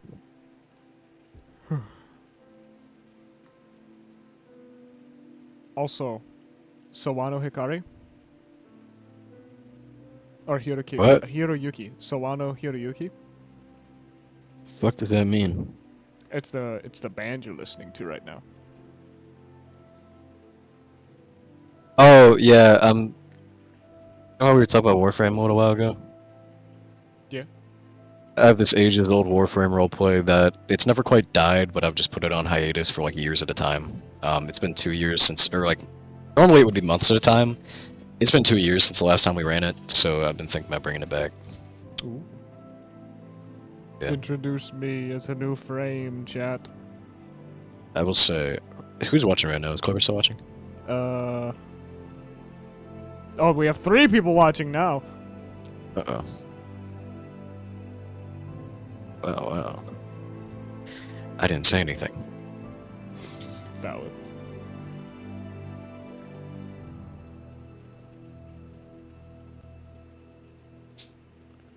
But I will say, we're looking for it to be a small group. I want to start it out with the people who are already there thus far, so... No, I need to handle all the stories that were already going on. that's chill. You play a lot of Warframe? Not a lot, no. I only play it with people. Gotcha. I'm sorry, but unless you play Warframe like it is crack and you are addict, I cannot add you to my Warframe roleplay. Depression. Depression.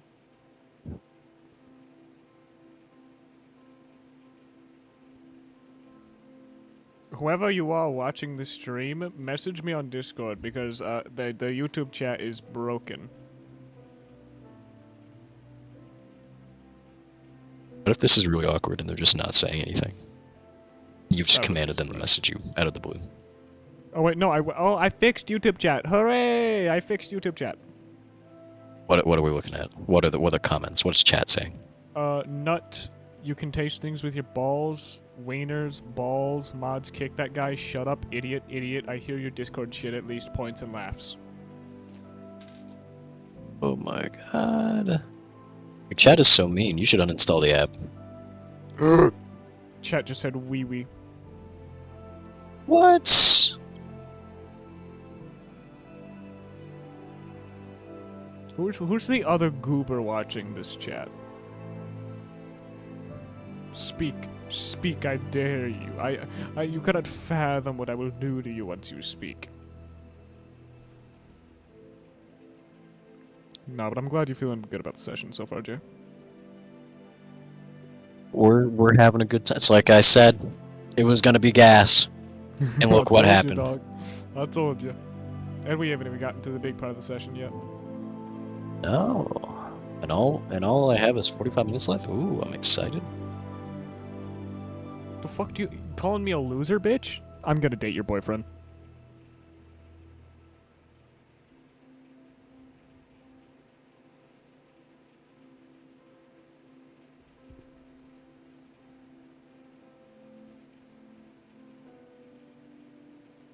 I bet it's Rain. I bet it's Rain is the other goober watching this. Is the third goober. Rain, Ranya? Yeah. Like I said, I Ranya's a sent it to nurse. the... She's got better things to worry about. Like I said, I sent it to the people who wanted to spectate previously. Oh.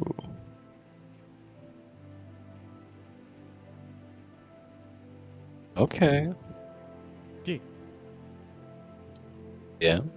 Yeah.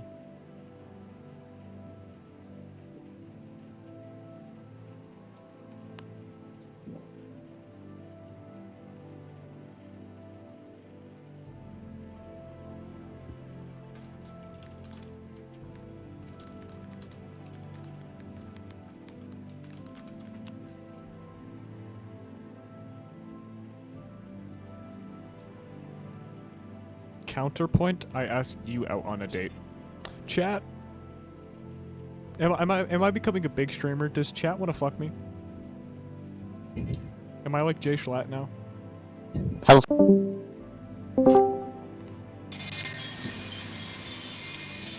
Chat wants to bang me. I'm like Jay Schlatt. I've made it, chat. I've made it.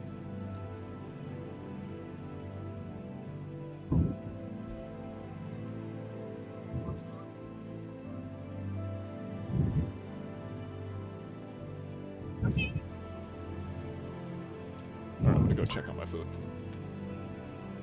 Yar.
I'm back. What is up, chat?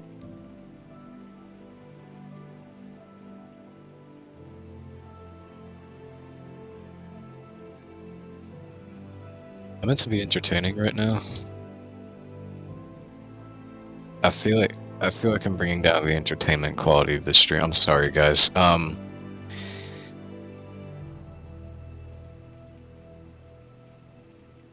What did the hand say to the doorknob? Your turn. Here's another one. What? Okay, so An older brother drives up to a McDonald's and sees his brother working in the drive-through, and what does he say to him? All right, chat. I've Put the fries in the bag a little bit. Oh, hi. I was telling dad jokes. They're really funny. You can ask chat.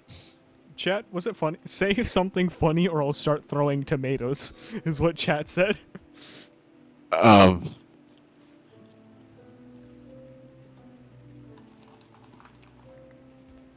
What do you call an airplane that wants to quit its job? What? Flight risk.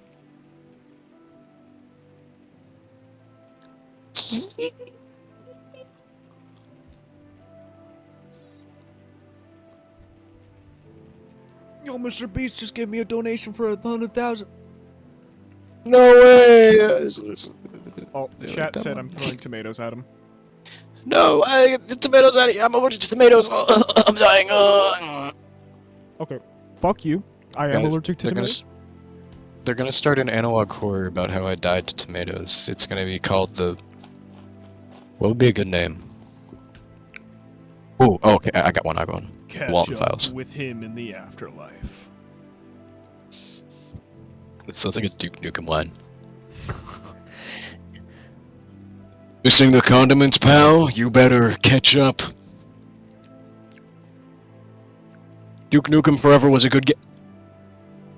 Duke Nukem. Duke Nukem. Alright, yeah, probably another 5 minutes. Ow. I've disowned my family's last name. Burnout. I do not approve of the use of nuclear weapons during warfare. Age is just a number. What? Hold on, that's not even remotely You close. know what else is a number? 911. My mom? What the fuck? Duke, why are you getting so close? Stop, get away. I'm gonna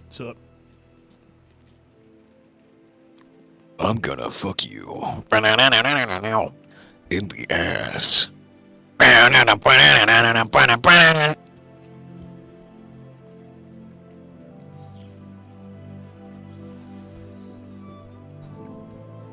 have a joke. What is your joke? Government healthcare.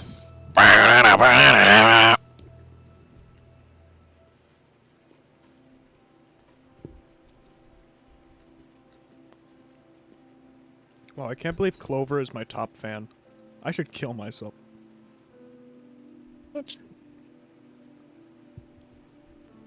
They're the ones that give you money. Clover said I didn't come in here to watch sex. Too bad. What? We haven't had sex this entire. You have not been watching sex. Yet. You've just not. What? Oh.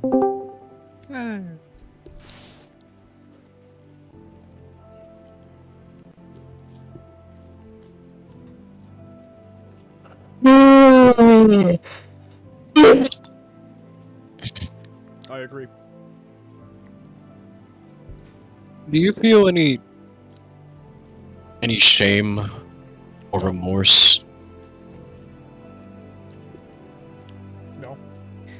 Do you feel warm and bubbly inside? Yeah.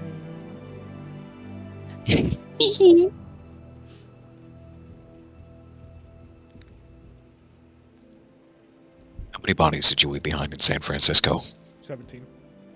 Federal authorities found the fridge just yesterday. Fuck. Your time is running thin. They will trace it back to you via your fingerprints. No. No, I wear gloves.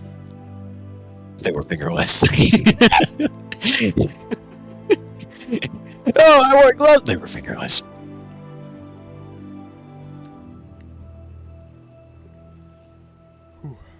This food's hot. I put way too much chili powder on this shit.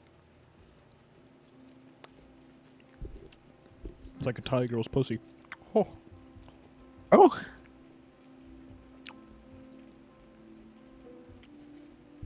Bro. What? It's hot. bro. What? Oh. You never had it before? I love Thai food. Oh. Oh. I don't like that. Get me out of here. Please keep making those pathetic noises.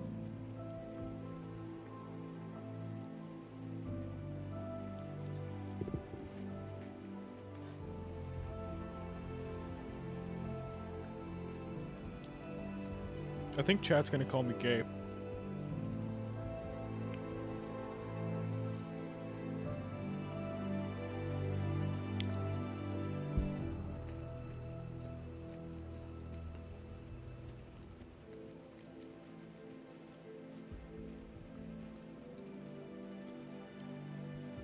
I think chat doesn't care anymore.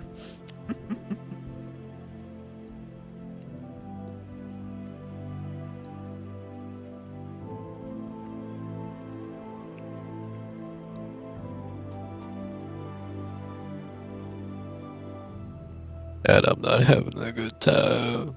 Having a good time, having a good And time, I'm not having a good time. having a good time. This guy's scary.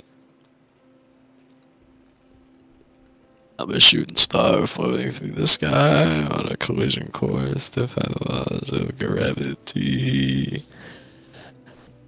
I wonder if any of my bitches in Agilane have completed. Hold on, let me check this shit. It's prime opportunity. Bro is straight pimping in Azure Am I? Let's see. See, the real question when it comes to Azure Lane is, will I get strictly children, or will it actually give me something I want? You know, I'm proud of you for not wanting children.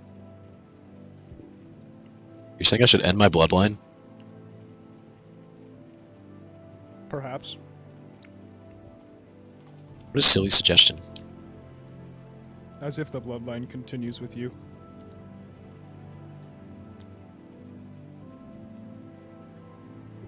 I don't want to talk to you anymore. You're mean. You're Nuh-uh. mean. Why I'm just are you kidding. so mean? You're being mean. And I don't like that. You're not being mean.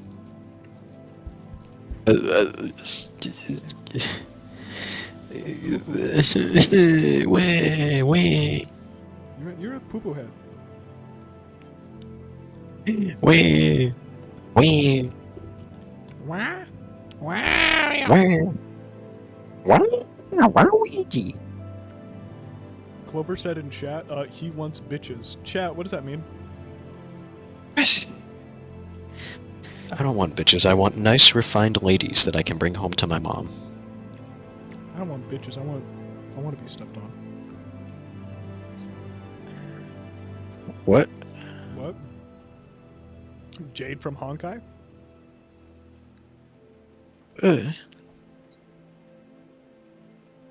Please tell me you know who that is. Jade from Honkai? Oh, you mean Star? Oh, yes, I remember.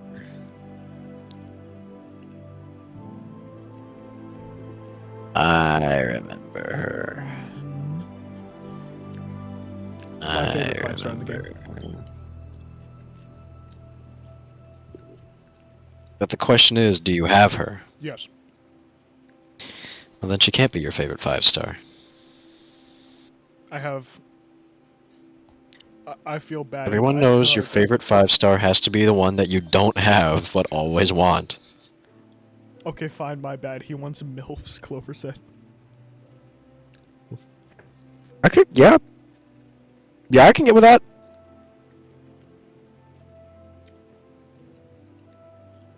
Me too, dog. Me too.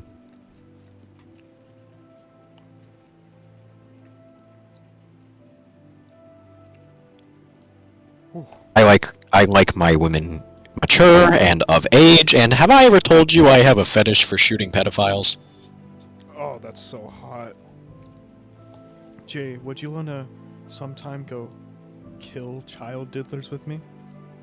I don't care if you're 18 right now or not. You're still 16 in my mind. Shut the fuck up. What the fuck?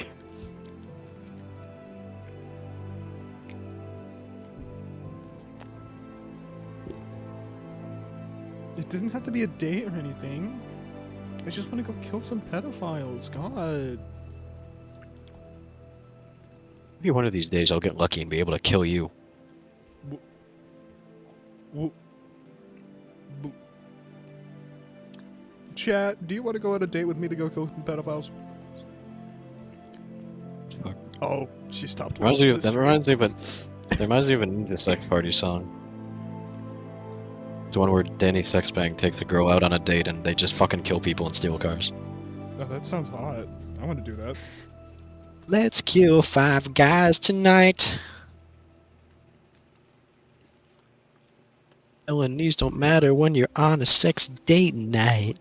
Let's kill 10 guys tonight. We're young and alive, so let's commit some crimes.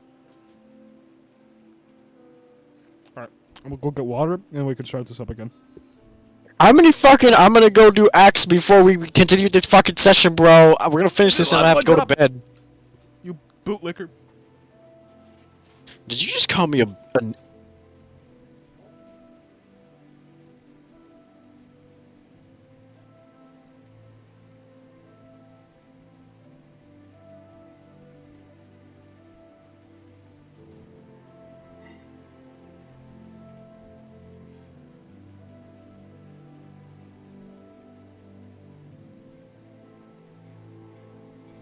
There once was a ship that took to sea, and the name of that ship was the Billy O.T. Burning her bow dipped down. Go, bow, my bully boys, go. Soon may the weathermen come to bring us the quarantine drum. One day when the tonguing is done, they'll let me go the fuck home.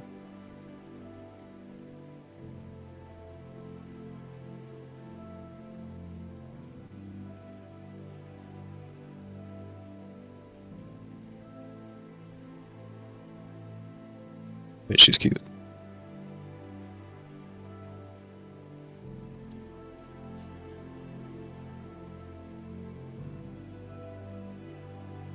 Sweet mother of God.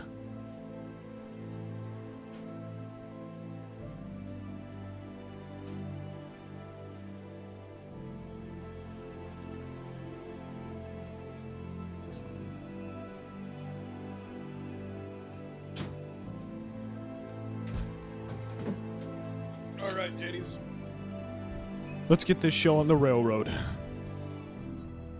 Alright. Let's do this. Alright, let's do it.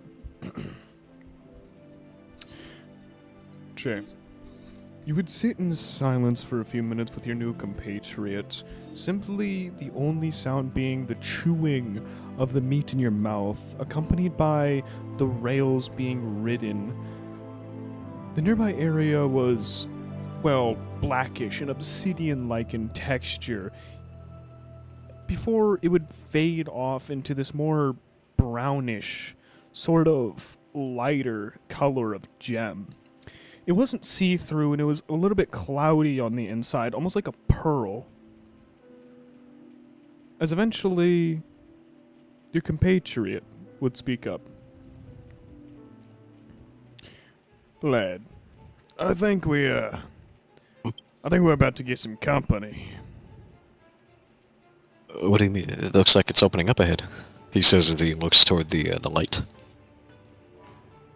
Looking towards the light, it would get, well, brighter and brighter as you would enter on that image that I ended up sending you 5 minutes ago. This railway, as you can see, massive machinery overhead with bridges and wooden braces all seem to be broken down, as you still have quite a bit away to go on this pathway, this railway. You would watch as Van would stand up and sort of tarnish his sledgehammer in hand. If you don't want to prepare yourself, that's fine. I might as well. What do you think is ahead? Jens says as he comes to stand and grabs his fucking rod. What a guy. I'm not so sure what to say.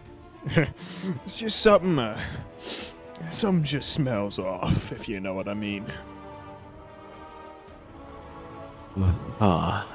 Jens keeps a tight grip on his rod as he stands parallel with Van, looking forward. As you would look forward, you would see as Van's eyes would bulge out of his head as he would turn around immediately and jump the car, joining you in the second as you would hear a crash.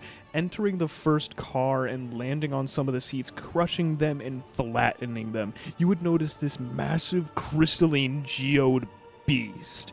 It seemed to be covered in these sort of brownish crystals as a camouflage. It blends in with the background. But the one thing that would distinct it is this white band that went around what seemed to be a mouth, accompanied by massive red crystals. You would see it roar for the moment as it rattles in the entirety of your 3 minecarts. As this thing seemed to be about the size of a car in its own right. Are the minecart still going, or have we collided and stopped? The minecart is still going. Jens studies himself. Where's Snake parallel to us? You spoke quite quickly. It's in the car ahead of you as you both jump back into the second. Well, you were already in the second In- one as Van joined you in the Wait, second one. in the car? So it's not as large as the entire minecart row. No. Okay, so it's quite literally the size of what you've sent me here. Mm-hmm. It's about the size of a car. Oh, great! As Jens leaps slightly back in the car, looking toward the thing and raising his staff as he's... Oh, shit! That's a biggin! Another one! I'm not having a good day today. You would see as it makes sort of drawn out movements. You would notice as the mouth would open and gape, it would crack and reform the crystal in order to move it, as if it were made out of, well, similarly bending metal, but it's made out of pure quartz and rock and stone and ruby. As it looks generally towards you. So if I were to use my rod, would it be within reach of my rod? At full length, no. Your rod is about 6 feet long. About as tall as you, actually. How big are these carts? The many feet carts are long are they? maybe 15, 20 feet in length, so you'd have to get to the front of your car to reach it. And is he in the backmost section, or is he in the console car? He's in the console car ahead of you. Shit. Alright. Shit. We need to find a way to knock it. I get it off. Knock it! You think we can move that? Oh, well, shite. With enough force? Maybe. I don't know. Jens! I'm gonna fucking distract it. You go ahead and do whatever the fuck you think's right. You got a better head than me. As you would see Van with the sledgehammer take a step forward.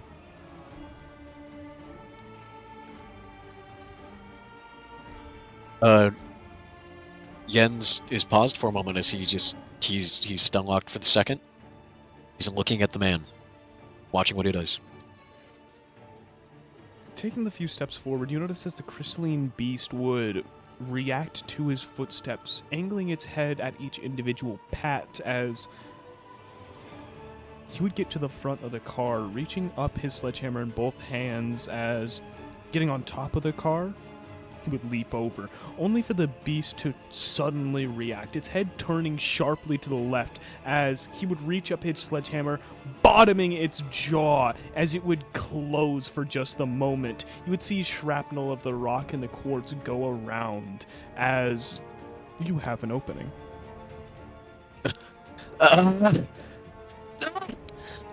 Jens is going to move forward, spinning his staff in a whirlwind around him to gain momentum, before bringing it around and trying to slam it into the side of this thing's kind of crystalline teeth, trying to use enough force with which to move its head further to the side, potentially affecting the the stance of its body.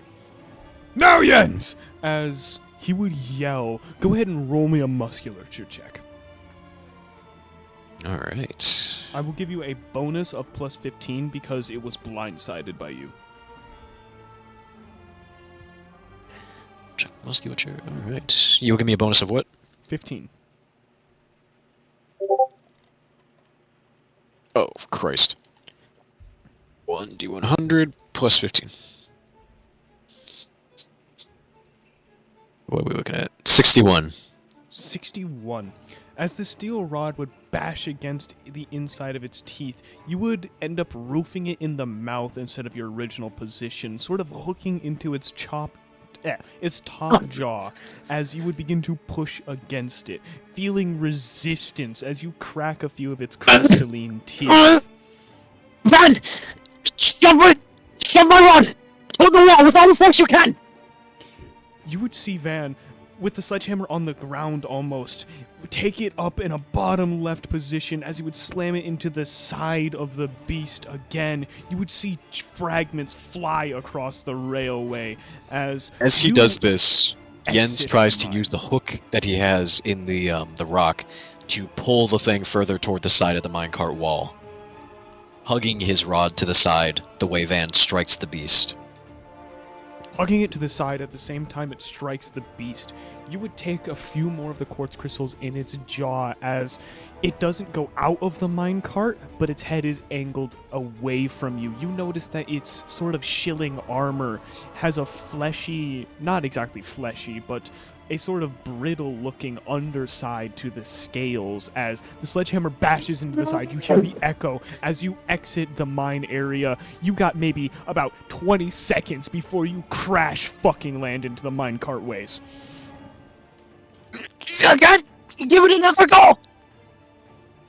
You would see as Van would reach up the sledgehammer, once more bashing it in the side of the jaw as it sends more and more shrapnel across. Its head almost in a 180-degree angle as you have a clear shot in and underneath one of the scales. Jens hoists his entire body back, although keeping his arms firm as he uses the entire force of his body shoving forward, even taking a long step, trying to almost do a standing lunge forward as he puts all his force, all the force of his body, behind shoving this thing further toward the side of the cart. Roll me musculature with a plus 35.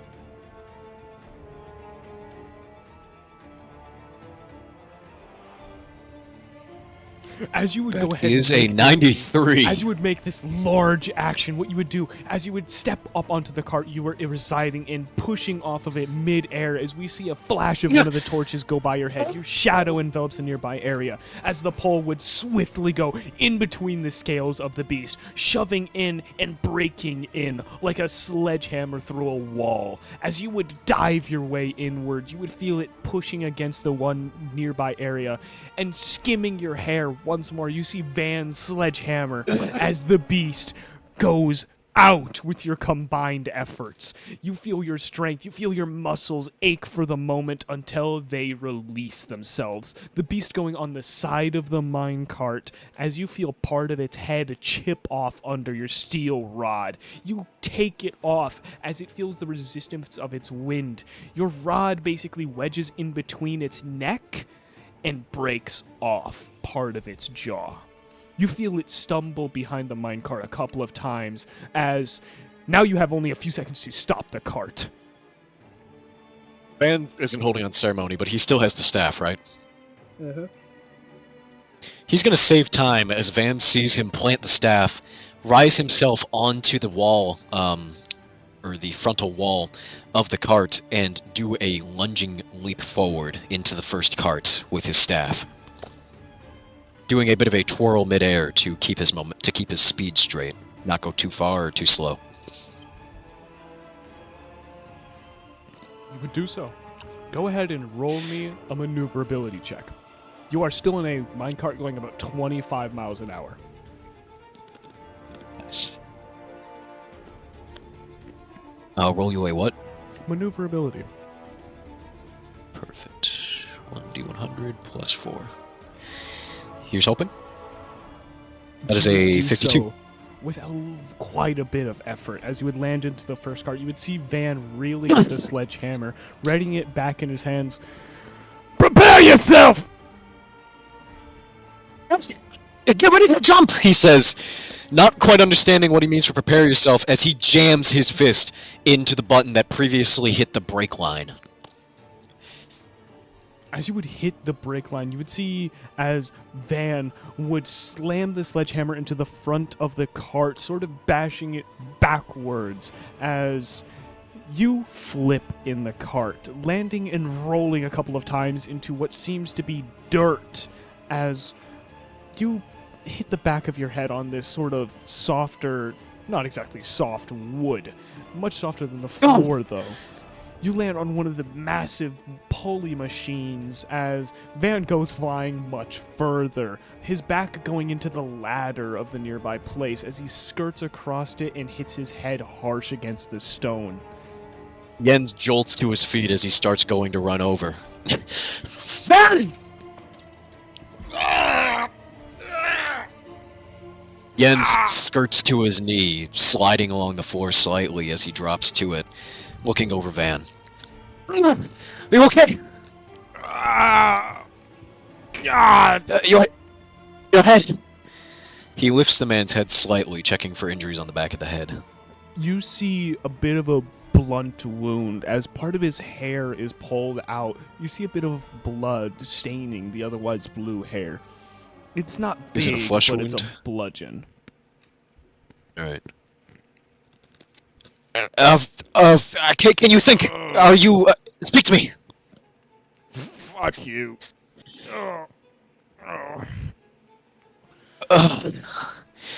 He's really he says as he gently rests his head back down. And then looks over in the direction where the snake was.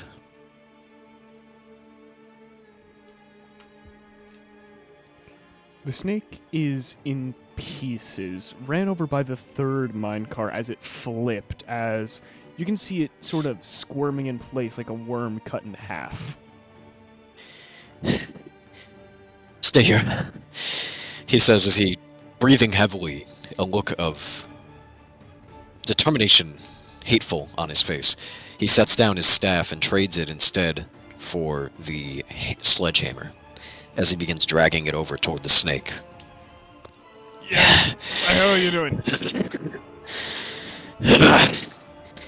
Jens? As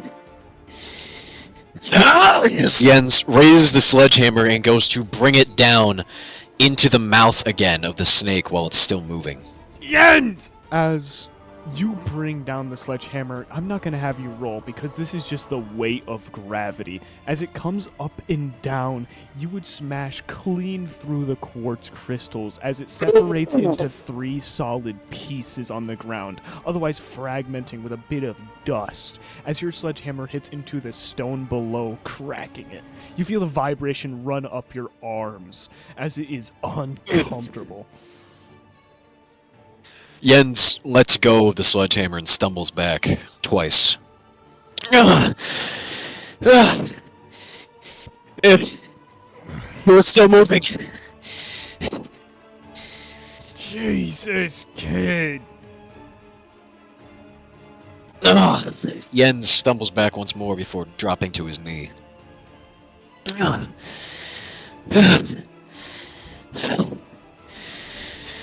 you walk? As you would stumble to your knee, you would already hear faint steps and the steel rod clattering in front of you as, with a hand placed on the back of his head and his right out, he offers you help up. Come on, just get the Jens fuck would up. take the staff and plant it on the ground, supporting himself with that side, but also taking the hand and hoisting himself up with the other. Thank you. What a rush! That's what you call this? Get the hammer. We need to leave. Quickly. I worry I may not have been alone. You would pick up the hammer as you would also see him pocket a few of the quartz crystals, prying it out of the mouth of the beast, as a faint light energy would come off of it. I can use these as torches later in the mine if we need to. Just as many as you can, Jens says as he reaches around. Does he still have the straitjacket on? You would, as when you come to your senses, you have a very, very cold feeling on your back, almost like ice being planted against it. Jens would reach around and pat at the straitjacket, trying to get the shape of the eggs. Well, one's intact. The one you grabbed. But the other is in shards. Massive shards. Shit. Van. You didn't happen to save that frog we found earlier, did you? You would see as he would pull out the limp body of the frog. This thing! Ta-da. Yeah, I still have it. Keep it on you. One of the eggs, they shattered. Damn it. Fucking dispose of it then. No need in weighing you down. It's a good idea, I didn't think of that, he says, as he takes the straitjacket and unfolds it slightly to let the shards come out while supporting the bottom of the safe egg with his hand. The shards are like frozen ice. As soon as they hit the floor, they spread frost against the stone, almost instantaneously freezing it. The only thing keeping you from liquid nitrogen was that straitjacket.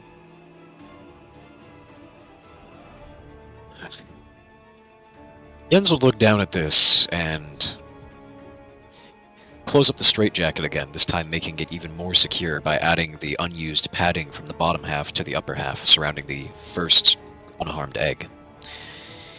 He then take his staff and give it some momentum from a spin before jamming it down into one of these frozen gems, a larger one that's less likely to shatter. As you would jam it down, you would notice the bottom of your steel rod almost instantly got hit with frost. Not freezing it since it was made out of the solid metal, but it clouded over cold. He would raise it up.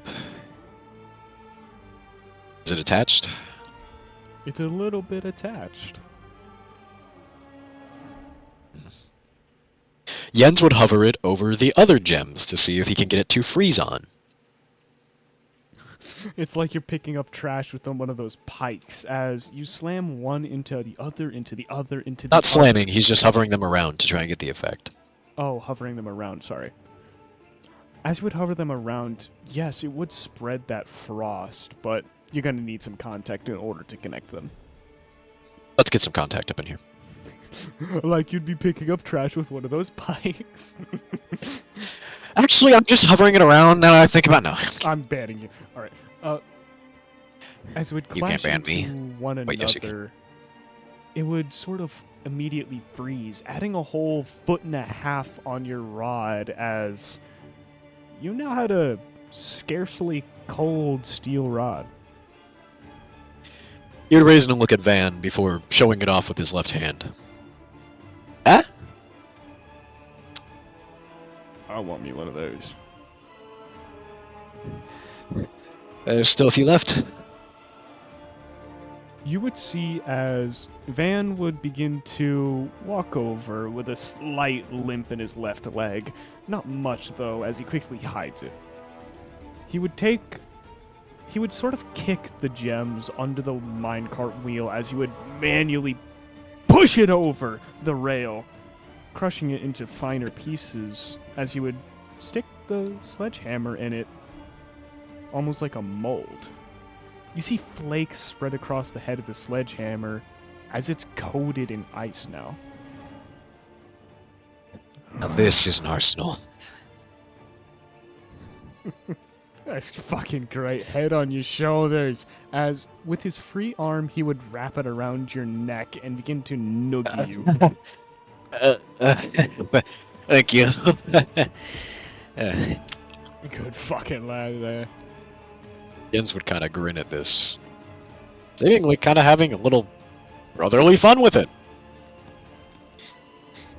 Before looking off toward the unexplored next part of the mine shaft.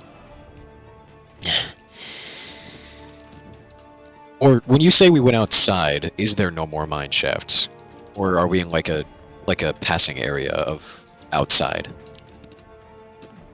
There is a bit more mine shaft as was shown in the image above, but you see the, well, new machinery. So that inclines you to think that new machinery means you're closer to the exit. Right. Looks like we're getting close. Shall we? I think we shall. Alright. Follow me, he says, rather confidently, before moving onward. He would limp slightly behind you as Jens. You're the first character to level up.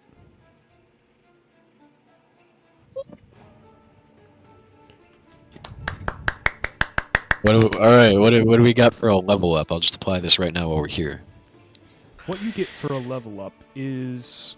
So, if I remember correctly, my starting points were, Do you remember what my starting points were? It was 24 and 8, right? Yes. Yes, that makes So- sense. Yes, okay. So, Hold that on, means- because 8 divided by 24 divided into 8 should be 3. Yep. Okay. So, yeah, that means for your level up, you get plus 4 category points. And plus 4 category 12 is perception, intelligent, nascent, nimbleness. Yep, that's the categories. And you get plus 12 attribute points. Level up equals 4 category, I wrote 12 attribute. Yeah, I'm just putting it down on my sheet for later. Oh, valid. Alright, I will apply that later. Because it's gonna take a minute if I do it now. Well done, Jens, as you've also gotten one of my most impressive items, which wasn't even supposed to be a weapon. But the way you used it is so creatively, I had to give it to you. You have a touch of frost steel rebar. And that's just Ooh, okay. amazing to me. Alright, I'm gonna put that down in the non-existent item slot. Touch of Frost. Steel rebar. What do you mean non-existent? We have done it. You have a weapon area. It's on your sheet on the top, below your reference image. Oh, no, you're right. It's with the descriptive portions. I apologize. I completely forgot about that. You're good. I'll put it in there in a bit. I have it down in the where I have my category points. Just made a little points bank for myself. Yeah, Jay, really fucking well played. Thank you. I stabbed my rod into ice. No, but like, you understand how that's impressive because nobody else would have thought of that. Maybe. I think I'd give my fellow players more credit than that, but I don't. I'm glad you are impressed. As their DM, I don't give them more credit than that. Man.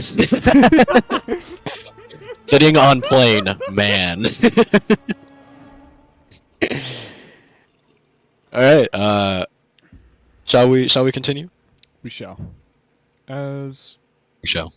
you and Van would continue limping out of this sort of machinery-filled area. Very little gems anymore in this entire place, as you've made it to the cavern lair where presumably you exit soon.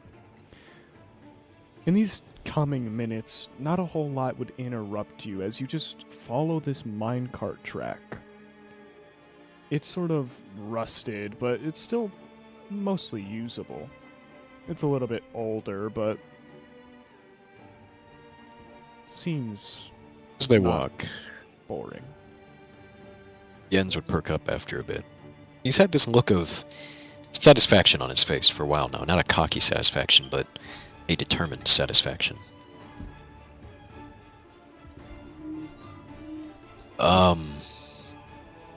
Van. Alright. Thank you.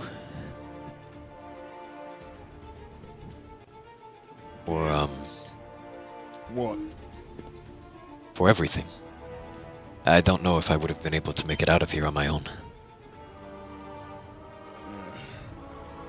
I couldn't have made it out here on my own either. You didn't unfucking tie me back there. I would have been left for that snake food when these eggs hatch. I don't know. You are a rather resourceful man. You maybe would have found a way. Yeah, bashing my head against a crystal till I passed out. Oh, I would hope it wouldn't be so grimdark. But really, the minecarts back there, I wouldn't have made it out on my own. I know that for certain. Do you mind if I speak freely with you for a moment? Go ahead. He's about to trauma dump. The boss music is accurate for this. That's why I didn't change it. No.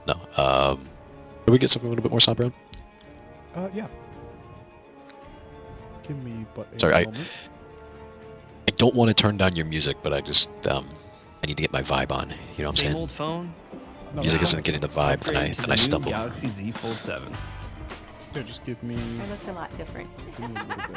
I started my degree. No, in Forever DM, do it 1996, now. And 30 years later, decided to complete my goals. The support system. that you Oh, get so you with Purdue acknowledge I'm a Global, Forever just DM. being in the military, you actually get assigned a person who The sad reality. and walks you through step by step. Earning my degree with Purdue Global has given me the confidence to show me that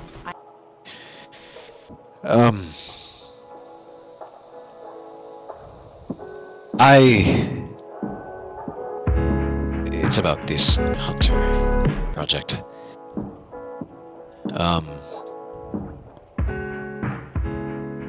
I'm not entirely certain I should be here. It's,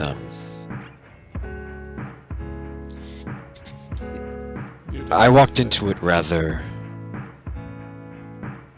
yes. Yes, I walked into it rather...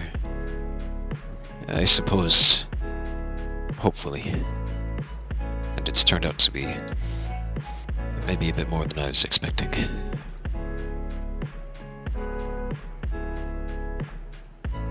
You said you had a criminal record to clear.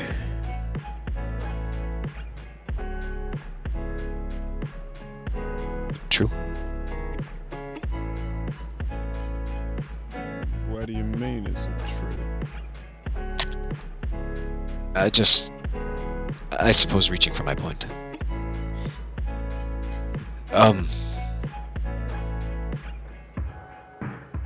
I must admit, I have my doubts if they'll accept the frog you found. Or this egg that we found. One of them is not entirely crystalline, and the other one isn't exactly an animal. I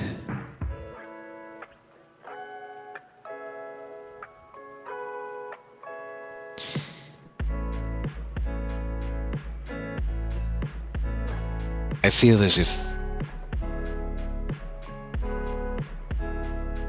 though I still believe in my goal, perhaps this method of going about it is more suited towards someone like you. That is to say, if we get to the end of this, and they do not accept one or the other of these, if only one of them is acceptable, then I would give it to you. So you could clear your name. I'm sure there's other ways I could find money. At least enough to shut the fuck up. You are... You put so much self-doubt into this. Look at me. As the sledgehammer would drop to his side, his right hand going to, like, grab his thumb digging into your cheek along with his pointer and middle finger. Gens, you're special enough to have met me. And I'm a pretty fucking special person. There ain't gonna be no one or the other. We're both passing this mission. And if that means we have to get back into these caves and kill another fucking worm, you know what that means? We're gonna do? We're gonna go back into these fucking caves and kill another worm. 'Cause I ain't passing without you anymore. Jens has a look of surprise over his face. His brows are up, his eyes are wide again, his mouth is slightly ajar. Before suddenly it softens. He kind of, his face expression, it melts slightly into a much more appreciative way of looking.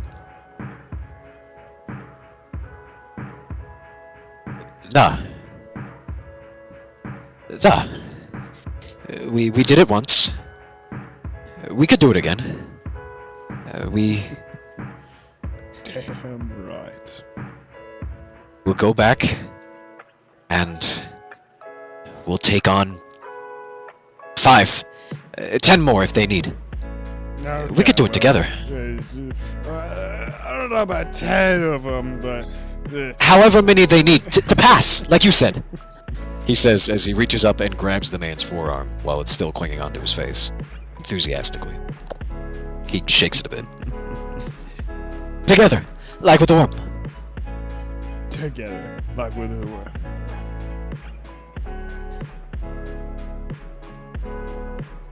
Yeah. Alright. You would let go of your face, taking a little step back as you would see his smile drop. Jen's arm would lower as he sees this. I could go into hiding for another year. I couldn't find another person like you.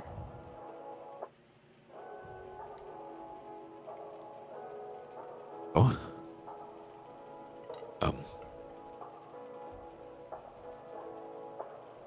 Well, if that's the situation, then I would help you hide.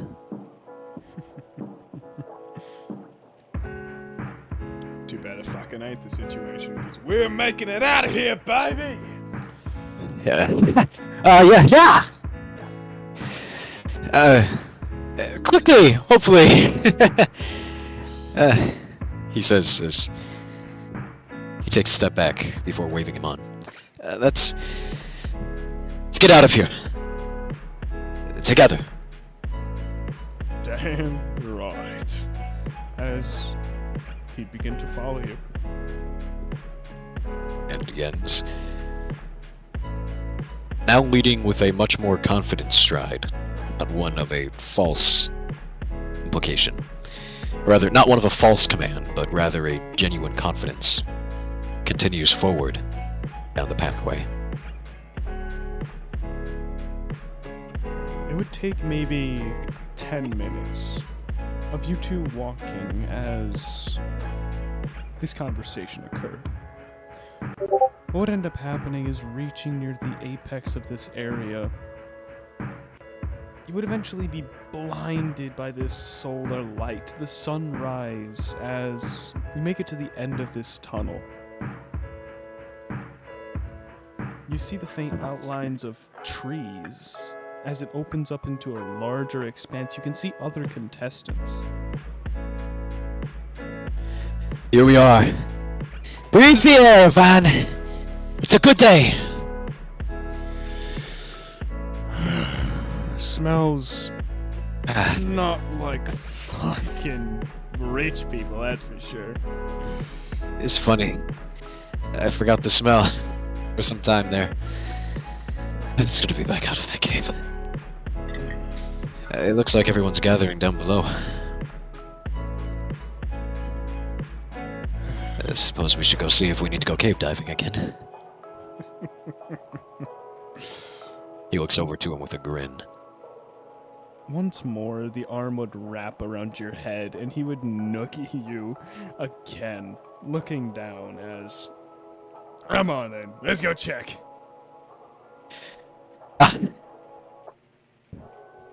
He takes one step before suddenly beginning to jog. And, that's one there. Gets the hand in the egg, he says, as he goes jogging forward down the hill. You would watch as the sledgehammer would twirl in his hand for a moment as he began to sprint full force, the small limp in his left leg completely disappearing. Jens laughs. It's all very kid-like. He goes running down the hill with his buddy. He's laughing all the way. Occasionally, he'll turn around and jog backwards if he's ahead of him, just to taunt at him, tease him. But, I assume we don't quite follow them too closely as we see them in the horizon going down the hill. They're, the noise of their conversation being only slight echoes we can hear along the mountainside. As they head toward the group. Heading towards the group and exiting from the mountain, we pan away from them for just a little bit. Watching as the morning expands, the stars disappearing and the sun rising to give that sort of early forest glow. We see in the distance, it leads off to pure water, pure seawater, as we see a bunch of lined up boats on a dock. Regardless, as a little bit of time would pass, we would pan back down as we would enter to Van and Jens, meeting with the examiner, as Senna, your examiner from the start of this mission, would eye you up, sort of calling you over, snapping in the air with a whistle. Jens raises his hand with a cheery, his back is slightly hunched from carrying the egg as he reaches over and slings it back into place on his back as he waves forward with a cheery expression. I can't believe I lost to you. Yeah, you're gonna have to be faster than that next time. He says as he waits for the gentleman to join him. He would probably tear my arm off. Yeah, for sure. He'd wait for Van to regain his breath before approaching with him. You would notice as the hunter himself would rather approach you. Pardon our lateness. We got a little bit caught up in the cave. Number 216 and 319. I had not expected you, of all people, to escape. Oh! Good things come in packages of surprise. Present me your items. Jens nods over to Van, almost seemingly waiting so that they could present him at the same time. What an art kid. Grabbing the frog from his pocket, he would present it outward, presumably with you At the same presenting at time? the egg. Jens shifts the still straight jacket forward before unwrapping it, showing it around, showing it to the man. You'd watch as the examiner would nod up and down a couple of times. Good, good. But the egg. He would meet eyes with you, Jens. What inspired you to bring this to my face? There's something inside if you look carefully. I think it's still alive, he says as he shakes the egg a bit.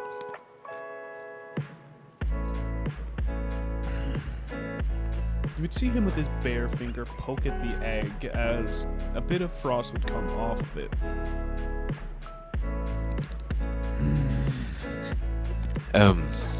From what I understand of animals, I had gotten dragged into what appeared to be a nesting ground for these. There were many. I believe they might be the children of a great serpent somewhere in the cave. You pass.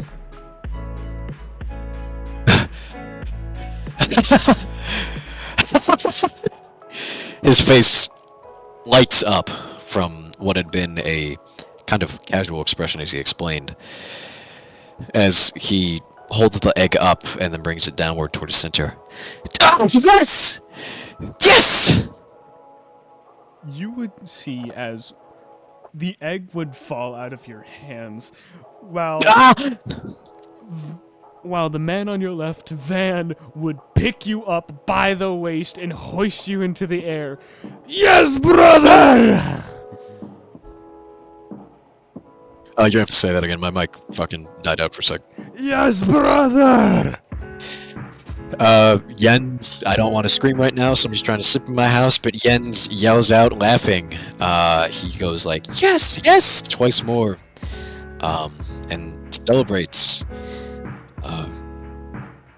Throwing his fists in the air.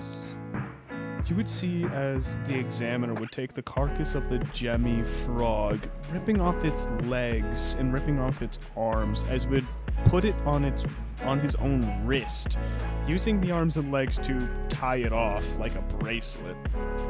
Ugh. Jens would not quite notice this at the moment, as he is still in the air, being hoisted around until Van lets him down.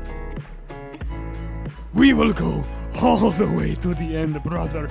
You will hold that hunter's license, and I will see the smile on your face. You hear me? Yes. And I will be right there the day when you finally can walk as a free man again, Van. Together, he says as he clamps a hand on Van's shoulder. Together. As Van would put you up on his shoulder, sort of giving you a pseudo piggyback ride.